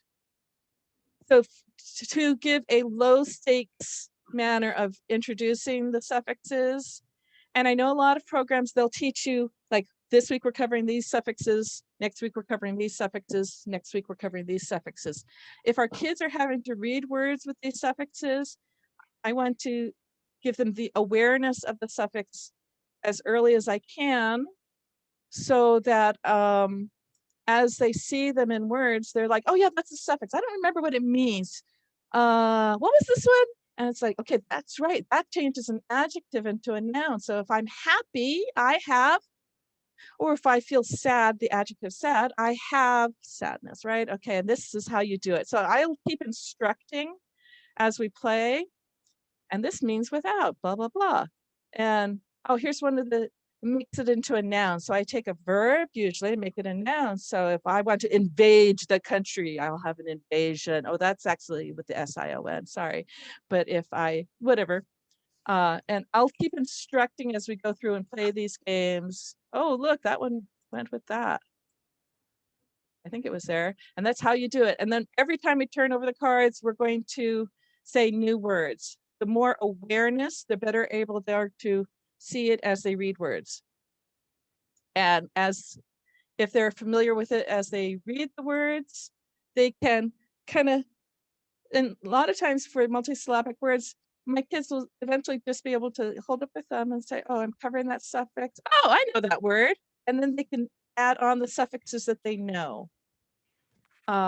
Whereas if they just looked at all, 8, 10, 11 letter words, they're like, I give up before I even start, right? So I'll do games. It's a low stakes, high impact. They can learn a lot, and I'm not having to wait for, like 2 suffixes a week for 18 weeks before they've learned a whole bunch, right? And quizzes, Kahoots, whatever. I play playing cards with them, and playing cards is an odd one because it's not the easiest one to use. But I'll play playing cards with my kids, and we'll play Go Fish. So we take our cards here, and I'll ask them, and each student has their own cards in their own hand, and I'll say, do you have meant as an argument? And it's like, no, I don't, go fish, or whatever, and then we play Go Fish. And it's like, do you have iv or tiv as an active, native, supportive? And it makes it into an adjective. Or do you have whatever? And I'll play Go Fish. And I would do this in class with actual cards. I would just write out the suffixes or the prefixes in cards, deal them out, and we'd play Go Fish for a couple of minutes at the beginning or end of class, just to help give them more awareness. Right? I mean, it's super easy to do with actual cards if you're in person. And then I would give each kid a cheat sheet of the most common suffixes and examples. So, at the beginning, they'd be looking at the sheet as in the airy, as in dictionary or customary or temporary.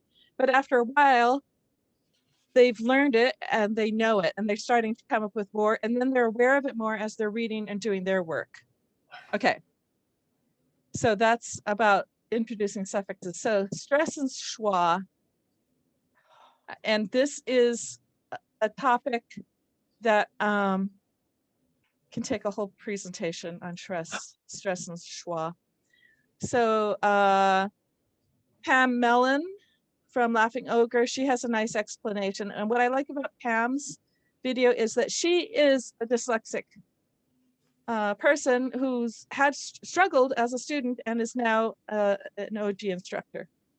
So, and we all have our ways of teaching stress. A lot of people do the call the dog or call you home to dinner. But the truth is that even with those, many of our dyslexic students do not hear the schwa. They just can't hear it. It's that phonological deficit. They cannot hear the schwa. So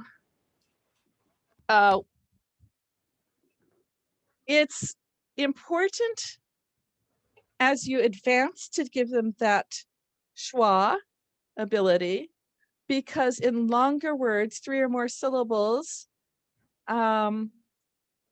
you might have to practice stressing the different syllables so you can get to the real word. So for instance, I'll do this. So I find that for the really dyslexic students, it is difficult to have them to hear the stress. It is easier to teach them to do the stress. And we'll do it by punching. So I'll say a stress is that punch. So we're going to punch.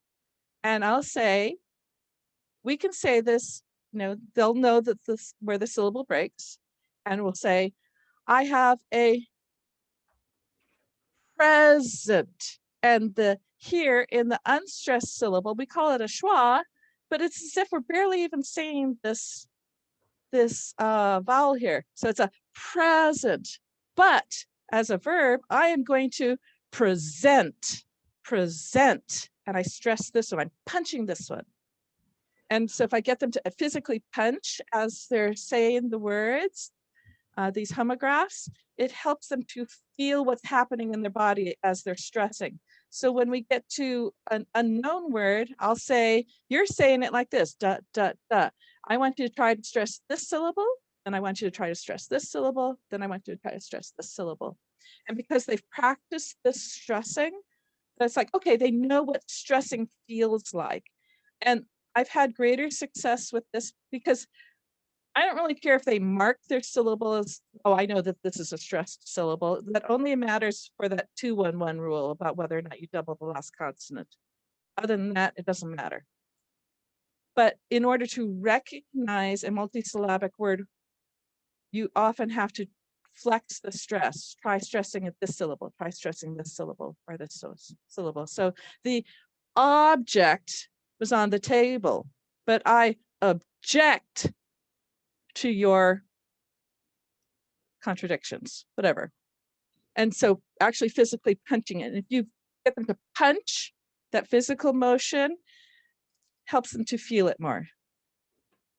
So I have a contract, and but I hope to not contract. And so the unstressed, so if I'm stressing this syllable, we'll say this one becomes the schwa, or it's as if we're barely even saying it's kun. We're going right from the k to the n, contract. So giving them the students the ability to feel that stress and know that we're making a schwa in the unstressed syllable helps in flexing multisyllabic words.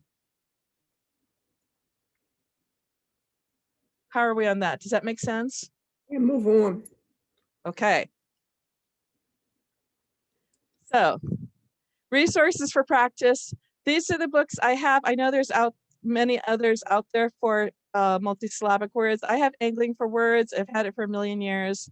More Words by Pam Mellon. She is a tutor, and I like supporting independent businesses, particularly other OG tutors. And the IMSC has a fantastic syllable division book. I am going to show you just a quick, so you can see it, if it works on, where it might not work. Do you want to see samples of what the books look like? Are you good? No, move on. Okay, I don't know who's saying that, but is Yeah, that the, and I think it's actually a little rude. So I would like to see some examples. okay?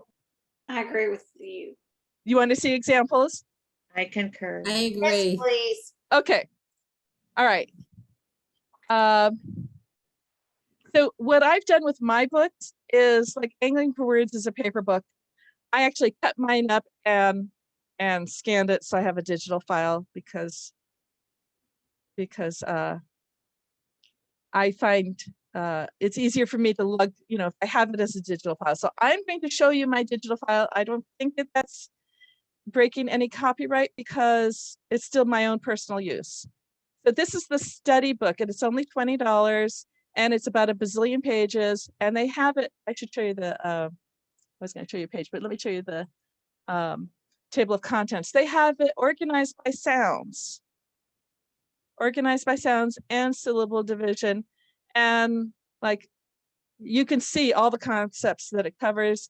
And then at any one of these pages, let's say if I want to do multisyllabic words here, I'm going to go to page 154, which is not the same on my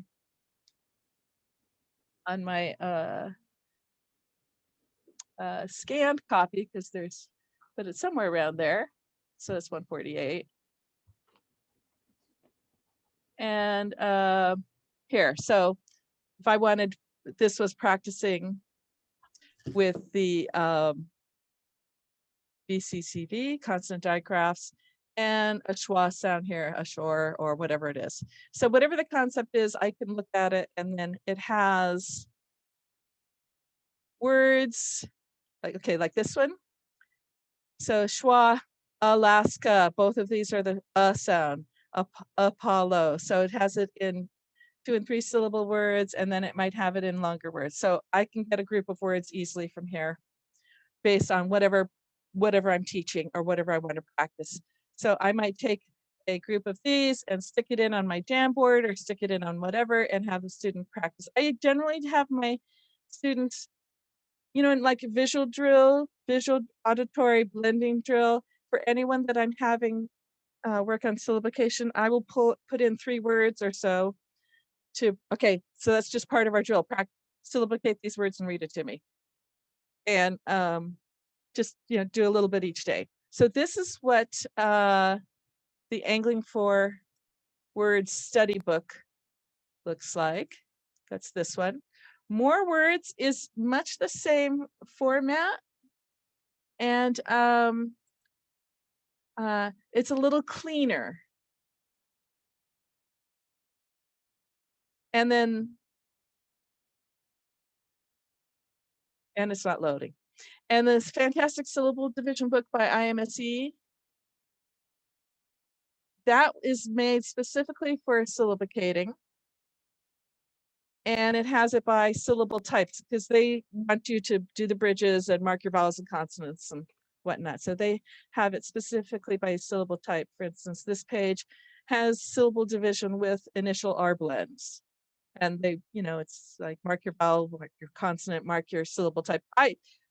It's a fine resource. I just don't ask them to mark the syllable type. It's like mark your division, read the word. Right? So it has it well organized, 3 syllables with and without blends, whatever it is. So this is easy to use. So this is the IMSE book. I want to show you Pam's book because I don't know why it's not loading. Sometimes if you close it down and open it back up, it'll load the second time. Here it's coming. So this is Pam Mellon. She's the OG tutor and instructor, and she has lovely videos. And let me show you her table of contents.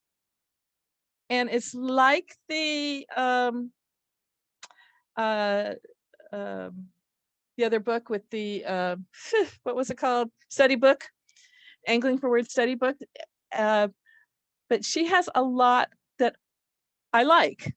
So I mean, I have it, and like she has. So you have a separate list for the CKLE and the CLE and the KAL and ICAL. All this sound the same. So she's got it all on one page, or she has it by sounds here. And so let's go to page, like if you have the EDs with the various spellings or various pronunciations on page 58. And this is, here we go. The ED saying, you know, following a D or a T that says id, busted, responded, and saying d and saying t. So it's cleaner, I think, than the study book. It's not as long, but I think it's cleaner. So I might grab from here. Okay, what I'll often do is I'll take an image of this and stick it into my Jamboard or stick it into some other, you know, if I'm doing it on Google Slides or a Google Doc, I'll take an image and then I'll just have the kids mark it as we're going through a lesson. And we'll go that way.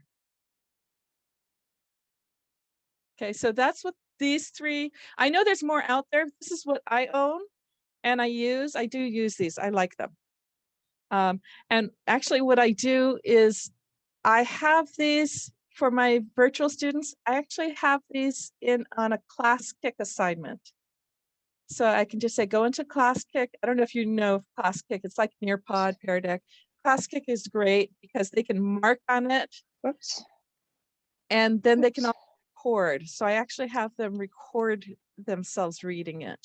And it's really nice to have that fluency check. So I'll do, you know, some passages or some words that they're going to decode and then a passage, and then they can read it and then do a reread.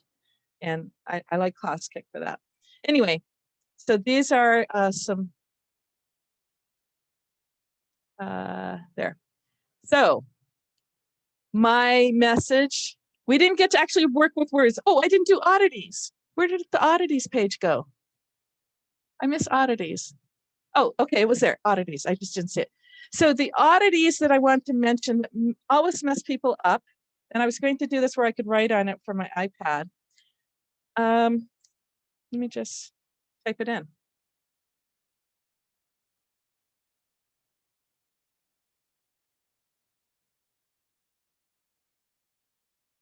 So if the word is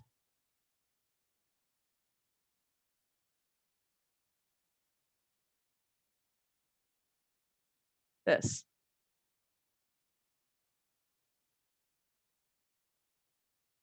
Come on, there. Words with X's mess people up because the X is a welded, in a single letter, it welds two consonant sounds, the k and the s. So what happens with an X is that the X represents the sounds k and s together. So it is as if,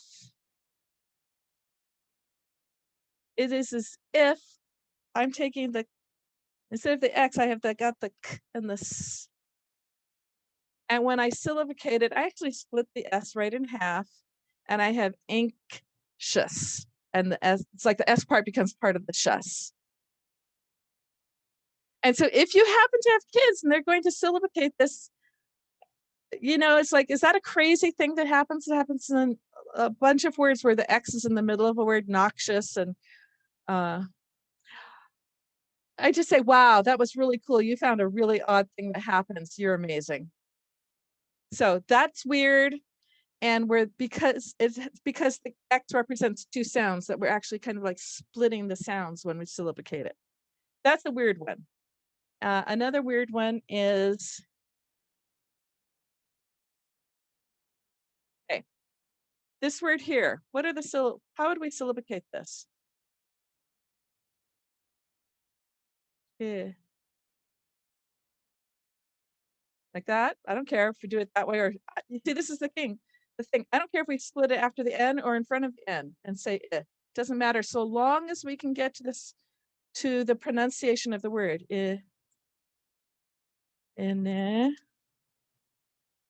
it looks like I have a TIA that says shay. Oh no, how could I can't have that by itself? What is that? Right? So it's like, is it that? In the eight?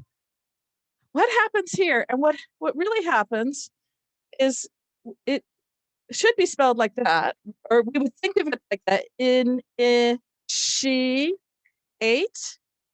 We're not allowed to have two I's. So in words where you have a TI or CIATE, like appreciate and negotiation, whatever those words are, sometimes the T all by itself will say shh. Okay, and that is weird. And it's weird, and it messes kids up. However you want to explain, as long as we get them just like, wow, that is weird. And you know what? The T is saying shh. So that orthographic mapping, what letter is representing what sound? And then this word, the T is representing the sound shh, right? So initiate or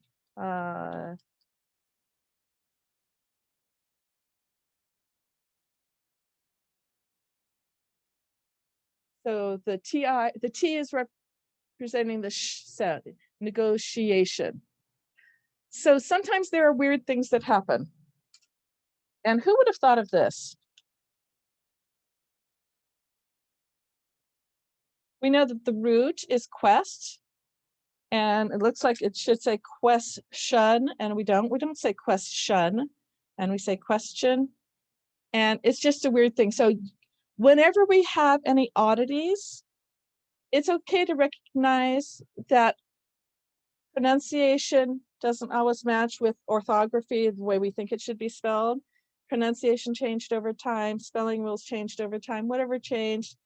And in this case, using the orthographic mapping, the TI is representing the ch sound in this word. Okay. But these are oddities. By following the simple parts of breaking down, separating the vowels so that each vowel is in its own syllable, recognizing how suffixes impact the spelling and the decoding of words, we can decode multisyllabic words greater than 90% of the time. All right.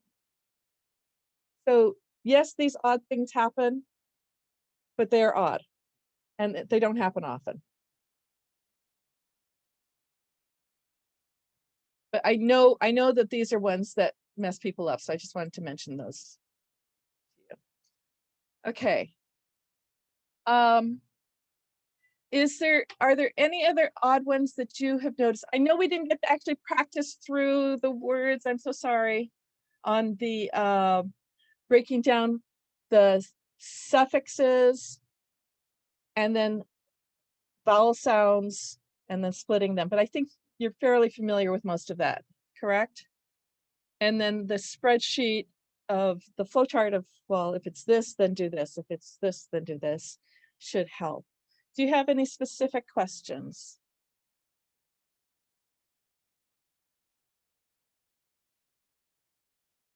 Okay, my overall message is remember your goal. Can you connect the written symbol to a word that has meaning? If what you're doing helps you get to that goal, it's a good thing. And then, you know, as teachers, we're also learners. So the more we learn, the more we're able to teach those spelling rules and the orthographic standards.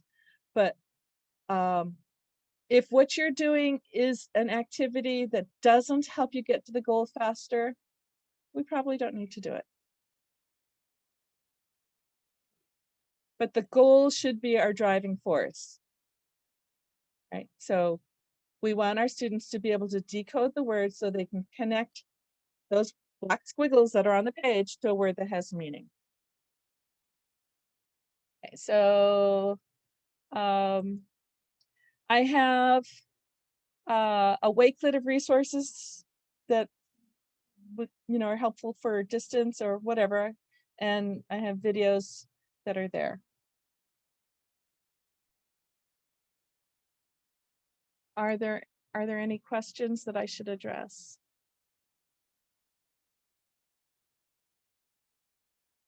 I feel like I love the practical. I like the practical.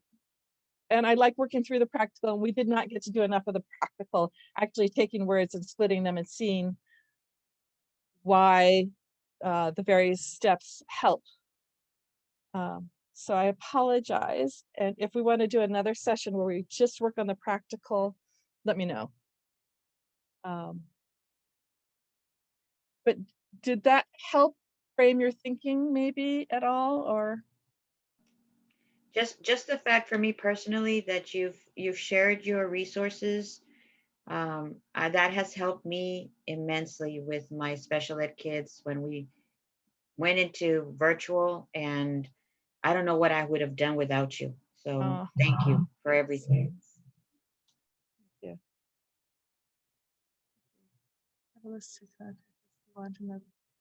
I don't have a list. I didn't ask for emails, but if you think another session would be helpful, drop me a note and I'll put one together.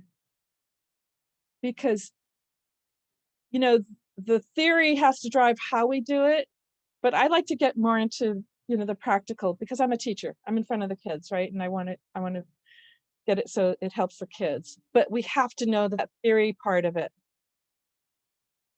along the way, so we can see where the difficulties come up and why they come up.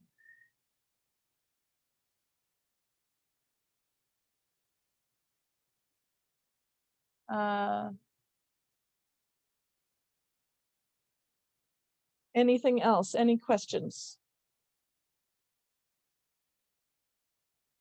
Do you want to continue with some practical? Do you want to throw out words and work on them together?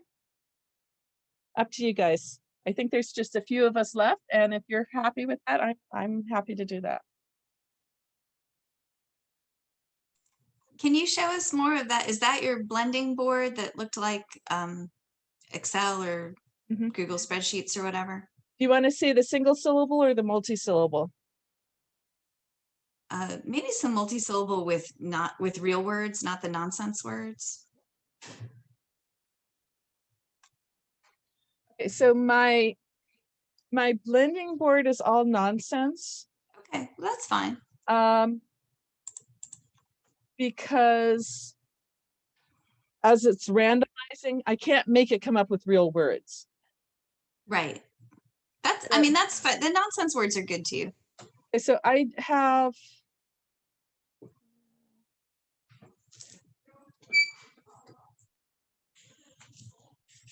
have single syllable, and I have like continuant sounds that might be the easiest ones to start with. Do you know that term? Are we okay with that term? The continuant sounds? Okay. So I might have that, but for my kids who are really struggling, I will start out with just 2 sounds and have them put these 2 sounds together and say the sounds are, yeah, I'm not going to tell you the other one until we have these 2 together, yes, and we just drop on the other sounds. So the hand motions help, and so I'll see kids, they'll do, okay, this is not the word he. There's another sound here, it's missing. I'm not going to show it to you until you have these sounds together. Ready? The sounds are and we drop that other sound on. So, you know, I have this for nonsense words. I do something similar to this with real words. And I have it by CVC, CVCC, CCVCs, Magic E's, whatever. I have a bunch. I have bunches. So like,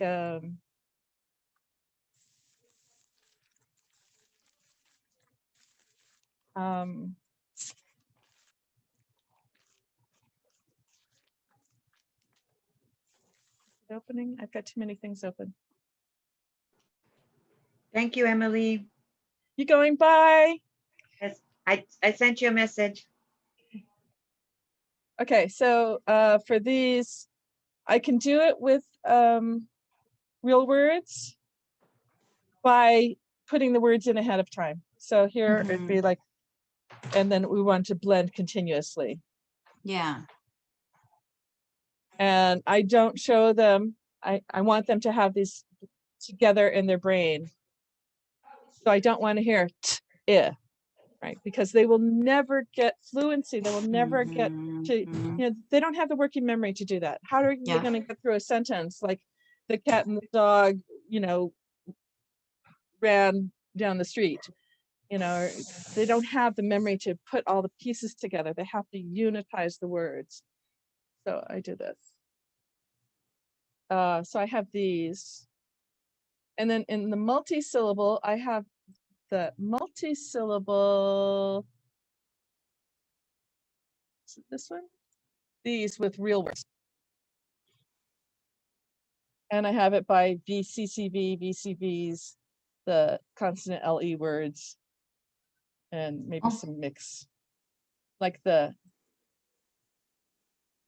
no, those are just my word list. So here we go. So these, you know, where are we splitting it? Is it like there? Whatever. Like that. That's with the CLE, consonant LE. So I have that. Is there anything else?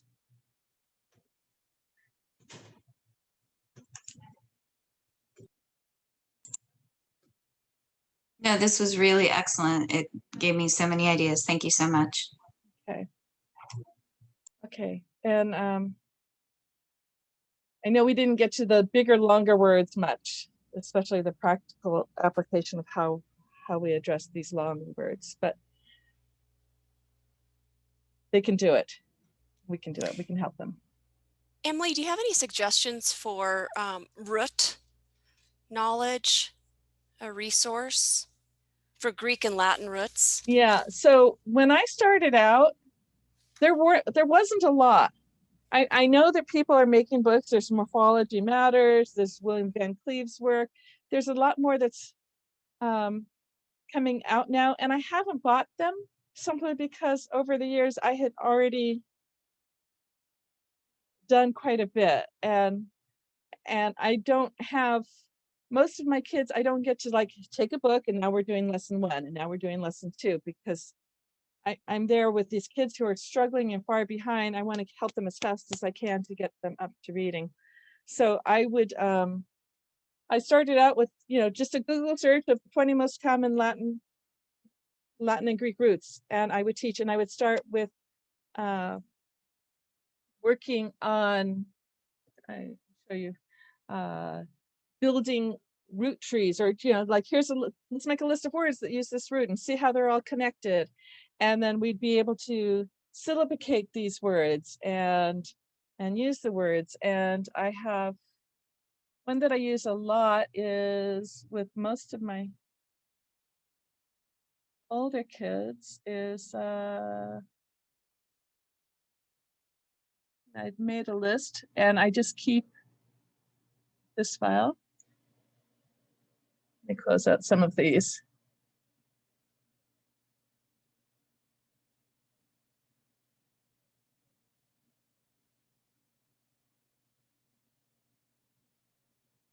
So I would make a list, like just write in the list of words with this root. And then while we're working, we syllabicate them, you know, go through the steps. What's the suffix? What letters work together? There's an ER. You know, what's the, you know, what prefix do you see? And now they might not even notice the inter, it might just be in, but it's okay. And then, okay, let's mark our vowels, let's split it up. And then this interjection. And then it's like, okay, interjection is when we we're going to throw something into our speech right in the middle of it. Wow, that was super cool. Oh, and those are interjections. They show expression, we throw it in. Oh, you know, so, you know, we can talk about it. So as I'm introducing a root, we'll do this. And this is just a spreadsheet, and I just make the cells really big. So it's like flashcards. and we can go through. And right on here, if I'm using my Zoom, I will just use my annotate, and we do our marking our vowels, or the students will go and mark the vowels, find the the suffix, the ORY suffix and whatever. And I'll say, oh, you know what, you don't notice this, but the TRA is actually part of the trans. We studied trans, it means across. So it's just, they shortened it when they added it to this word. And so the trajectory is the path, it's something that's thrown across. So it's the trajectory, it's the path of the arrow that you threw across from your bow, whatever, blah, blah, blah. So I would build these with the kids, and then we would do spaced repetition of like, okay, we've studied these, and now I have it on my list that we've studied those, and we're going to go back and reread those words and put them into our spelling, whatnot, as time goes by. So, but I know there's more material out nowadays. I'm just not familiar with them.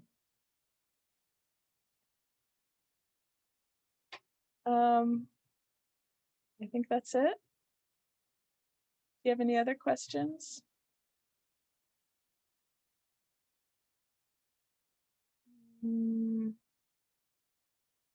I can show you. So I often will work with with Jamboard, and I'll write the words on here, and the kids will syllabicate on my Jam, so they can go into the document if I share the document and edit, and they can work on it here. Or is this the one that has no? And I have some that have word parts, and they will build the word parts from the Latin roots or Greek roots. And so I have, I don't know where it is, but they'll have stickies of all the prefixes and all the suffixes, and say, okay, the root is ject, and they'll start putting the different, using the Jamboard and using the sticky notes, start putting the different prefixes and suffixes on, and we make a list of words from it, things like that. So I think that's it. Well, Catherine, you stayed through the whole time. It went an hour longer than I thought. And Valerie, so do you have any other questions or anything?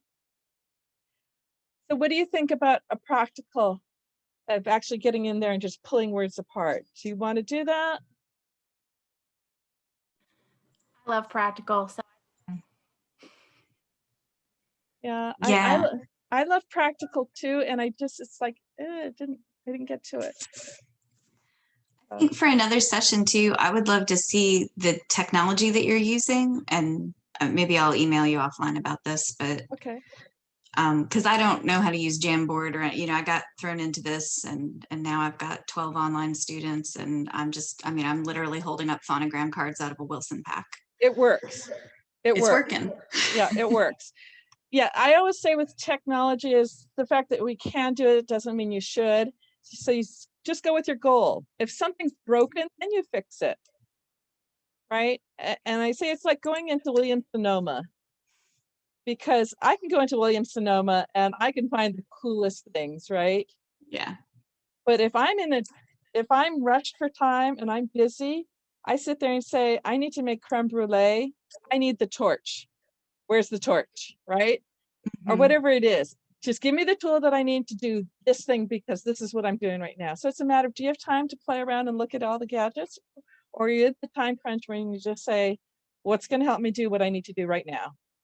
And most of us have been in the latter for quite a while. Feels like survival mode for the past year. Yeah, it's been crazy. And the thing with me is that I think because I've been in the school for kids with severe learning and behavior issues. So like right now I have about 15 private students in addition to my RTI. Of those 15, one does not have dyslexia. Almost all of them have ADHD. All but 3 have autism in addition, and dysgraphia. And 3 of them have, in addition to autism, ADHD, dyslexia, they also have ODD. Wow. And it's like, you know, it's like, oh, I have to figure out how to make things work for this kid. And it's like, okay, let me try this thing. Let me try this. Cause I'm always like, what will work? And you know, some of the kids, it's like, give me the structure. I only want to do the same thing. And other kids, it's like, do not ask me to do the same thing twice. You've got to be kidding me. So I have to then, it's like, okay, let me pull it out this way, or this tool, or this game, or this other thing, because of that child. But Emily, what are most your people don't thoughts? do that. Emily, what are your thoughts on handwriting and cursive and dyslexia? Okay, so I have struggled with, handwriting's incredible, and whatever you focus on, you learn better. And when you have to focus on your handwriting, you're going to learn the sound symbol correspondence better. You're going to learn things better. When your handwriting looks nice, you feel better. And I say, it's like, I tell people, it's like, if you ask me to write with my left hand, blindfolded, backwards, how much would I write? Right. I wouldn't. It's like, okay, actually I can do left-handed because I tend to mirror the kids. So so I do write mirrored for the kids, because as they see me, you know, as I'm on whether in the classroom or on the screen, I will mirror it. A B is line, and then the belly, the A is starting here, 2 o'clock, up and around and down. So I can do backwards. But for most of us, if I had to write on paper, left-handed, backwards, whatever, it's like, I would not do it. It's too exhausting. For our kids who struggle, every word is a struggle like that until we give them the ability to write more easily. The physical act of writing. And by teaching them handwriting explicitly, we reduce the strain. We allow them to expend less energy on it. So less energy expended on the physical act of writing, the more energy they have to thinking about what they want to say or whatnot. So I think it's great. I have struggled with not getting as much writing as I like, being virtual. So my kids who have the severe issues, I have asked the parents, do you have an iPad, please? And I've done it where they, you know, would look on the paper and show me their paper, but that hasn't been as efficient. I have found doing it on the iPad, and I've sent some of my kids, not the Apple Pencil, but because that's expensive, but like Amazon had these, it looks like an Apple Pencil, but it's, you see, it has the skinny point. And these go on lightning deal every once in a while for $10. Okay. So with this, I can have the student write on their iPad, and most of the families have an iPad. Most of my private students have an iPad, not my school students. So it's like, okay, we're going to do this. And so we do a Jamboard, and I share a document of, and I put the background as lined paper, and we write on it. And so I've been happier with that. I mean, I tried to write on the paper, and so I could see it, but it just hasn't been very efficient. So the ones that struggle, I do like using the iPad virtually. So on, you know, it's like the Jamboard is just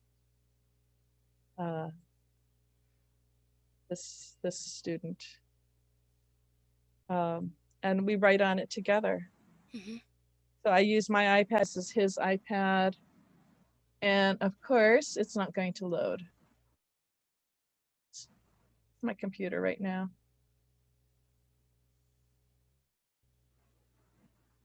But I don't know what it's going to do. Too many things open. I need another computer. I need a better computer, I think.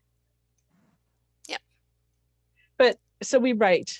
And as far as cursive, I know the research is that cursive is better and it does help with directionality, but I feel like everyone has to do manuscript.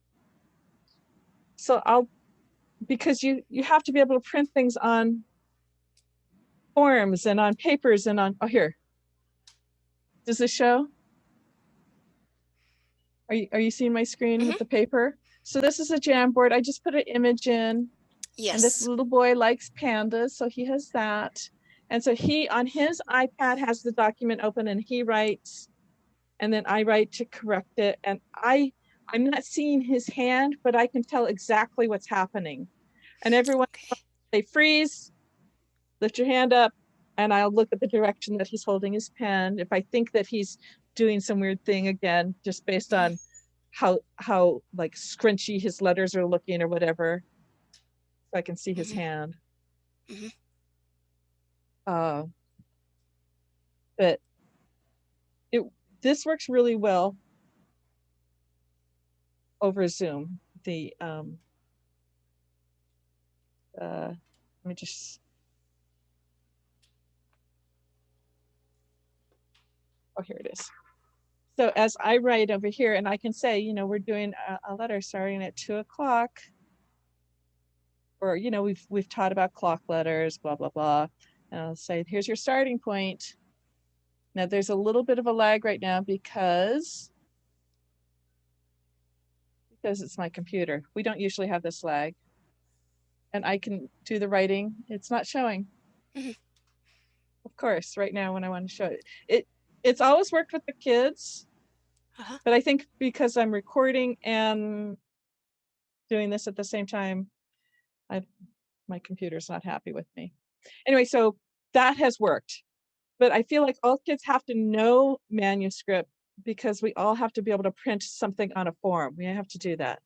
So I'll start with that, and then I'll teach the cursive connectors going from the manuscript to cursive, just by showing how the connectors are used to turn the manuscript into cursive.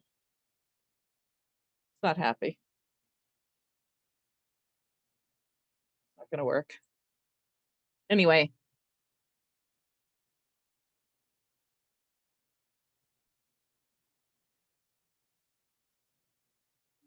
Anything else?